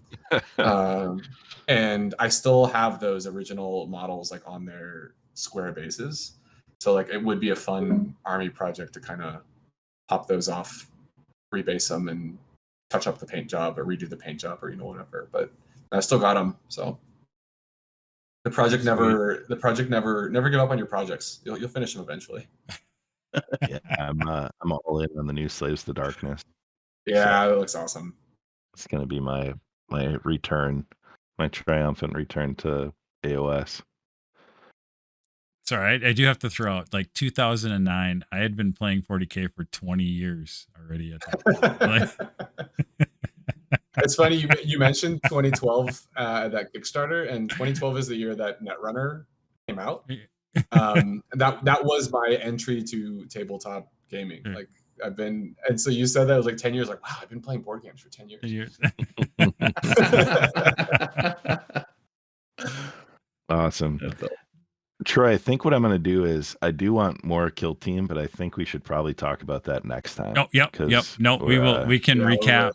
We're deep into it. We're deep in. Yeah, we're at the. We're all gonna fade away, keeping Raf up really late, and Josh. But what I do think we should do is likely move to the wrap up. Yep. So, couple upcoming events, then we'll talk a little bit about where you can find us and where you can find Raf, and then close the show. So I'm going to zip through this. And Raf, if you have any events coming up and that you're aware of or know about, feel free to interject. But Troy's favorite convention, RockCon, is right around the corner. About 10 days away, and are they still in Rockford? Appropriately, they are in Rockford, Illinois? And I don't know if I'm going. I know Dan, again, friend of the show, Dan Cubic He goes to play Pathfinder. He goes to play Pathfinder. It's usually like his Pathfinder weekend. They are down there. They did these RockCon people are smart. They moved off the same weekend as Gamehole and DragonCon, Gamehole and Dragonfall, where they used to Dragonfall, where they used to like all be on the same weekend, which didn't make a lot of sense. But in years past, it's a fun little con. It is it tends to be very miniature focused. You get a mix of good historical miniatures, a little bit of 40K, a little bit of stuff like that. So kind of a cool little con down there in Rockford. And then I added to the list Midwinter Gaming Convention is in downtown Milwaukee at the Hilton.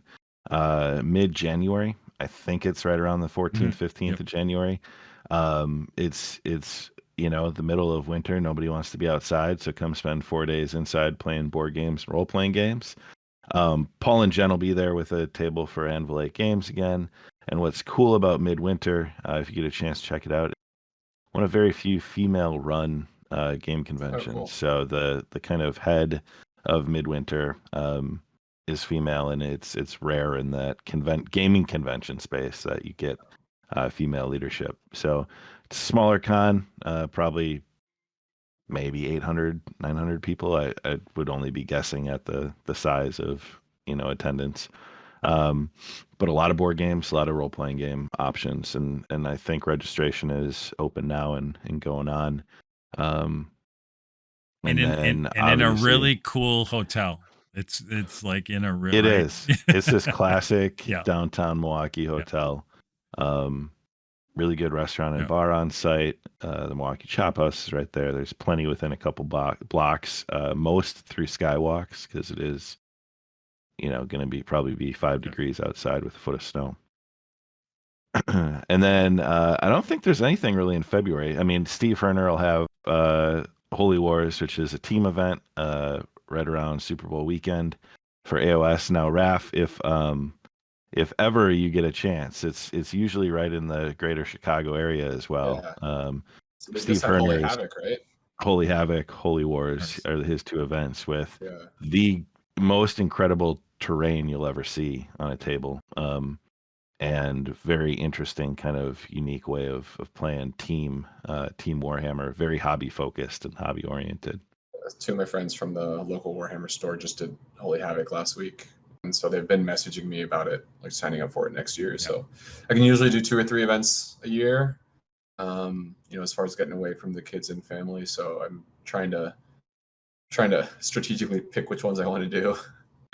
But that one, they said it was pretty awesome. Yeah. And as someone who I like playing, but I really do engage with it hobby first, it sounds good. Yeah. Steve donates any profits from the Holy events to Hesed House, which is a charity in the Chicago area for housing and stuff for homeless people. So huge. He was on the show, right? You guys have interviewed him. I remember listening to him, at least one of them. Yeah, we've had Steve on, and Bryce and I have attended a handful of his events, and love it.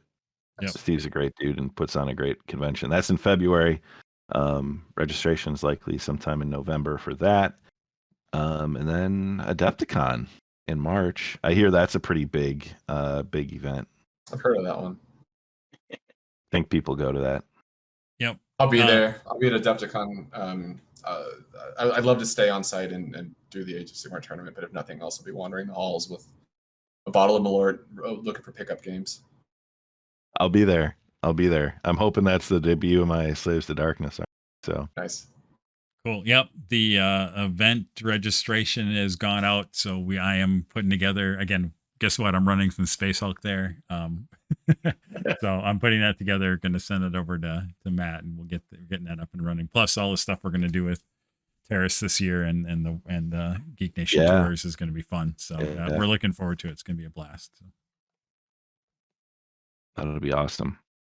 I think that's it for conventions and tournaments stuff coming up.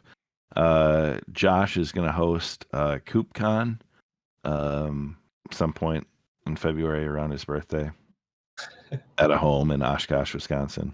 That's what we're going to call the next weekender, Josh, is CoopCon. Nice. That's a good name. There we go. Raph, if you can get away for, a couple nights up in the middle of Wisconsin, you could come be our honorary 5th guest at CoopCon. I love limited registration. Okay, yeah. Well, if you can get me on the list, let me know the dates. I'd love to. That'd be great. We really do need to get together and play some games, given we're really not too far apart. Sure. Absolutely. A couple hours. Absolutely. We'll have to compare calendars. Yep. Find a weekend where we can grab some beers and play some games. You guys, every year I roast a whole pig. We have like a backyard party where I do a whole 90-pound hog. You guys should caravan on down. Help us eat some of it. That'd be fantastic. That would be awesome. We'll bring a bunch of Wisconsin beer down and perfect. Cool. Yeah, I don't eat meat anymore, but I'd still come down. So it's good.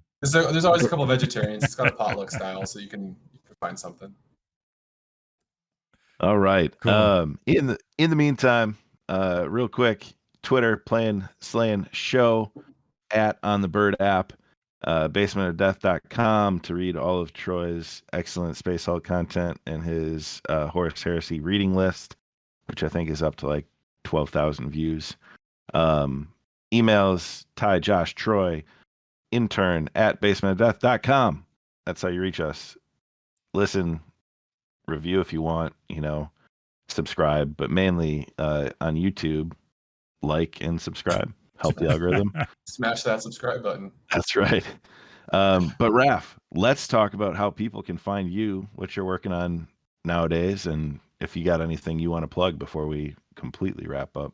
Yeah, my primary place on the internet is Twitter. I'm at Captain Raffi. It's RAFFI, where it's basically just stream of conscious hobby content, dad life, observations. And then I am on the editing team and one of the writers at goonhammer.com, a little website about mostly Warhammer, but we've got it's been bi-weekly in October. We'll see if we can keep that up, but a weekly column on board games and RPGs.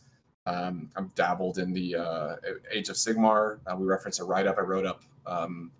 Man, that ballooned into a 3,000-word write-up of my Age of Sigmar Chicago experience, but it was a lot of fun.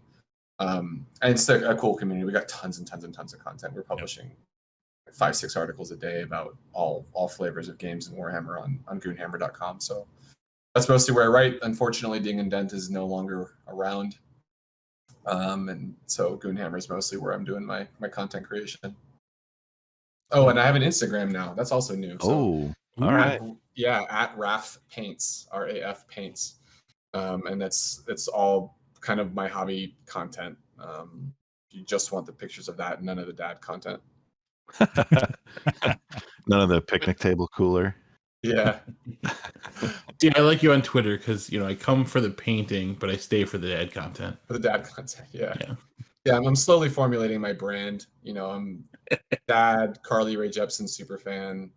Carly and Taylor both released albums on the same day. And the amount of tagging and messages I got, and I was like, I really got my brand dialed in. Call Me Maybe might have been the catchiest song ever written. It's it's been the Yeah. song of the summer like almost 10 years Every running, summer, so, yeah. Oh. Although I gotta say, you're the reason I know that she just released an album. Yeah, For what it's right. worth. That, So, yeah. exactly. Me too. yeah. All right, I'm gonna But- need some Carly Rae Jepsen. Call me maybe may have been like the radio explosion, but her Emotion album is like legitimately one of the best pop albums of the last 10 years. Although I don't know how old it is now, but whenever it came out, one of the last best pop albums of the last 10 years. So Nice. Fantastic. and thanks again for having me on. This was a ton of fun. Absolutely. Thank you. Yeah, for thanks Yeah. for coming. Awesome. Yeah, thanks for devoting your like entire evening to. 8:30, everyone goes to bed. My wife goes to bed at around 8:30, 9 o'clock yeah. too. So House too. you It's guys know how it goes. it's my time after 8:30. Yeah. Yeah. All right, we'll break this one into 3 parts and release it an hour long. episodes.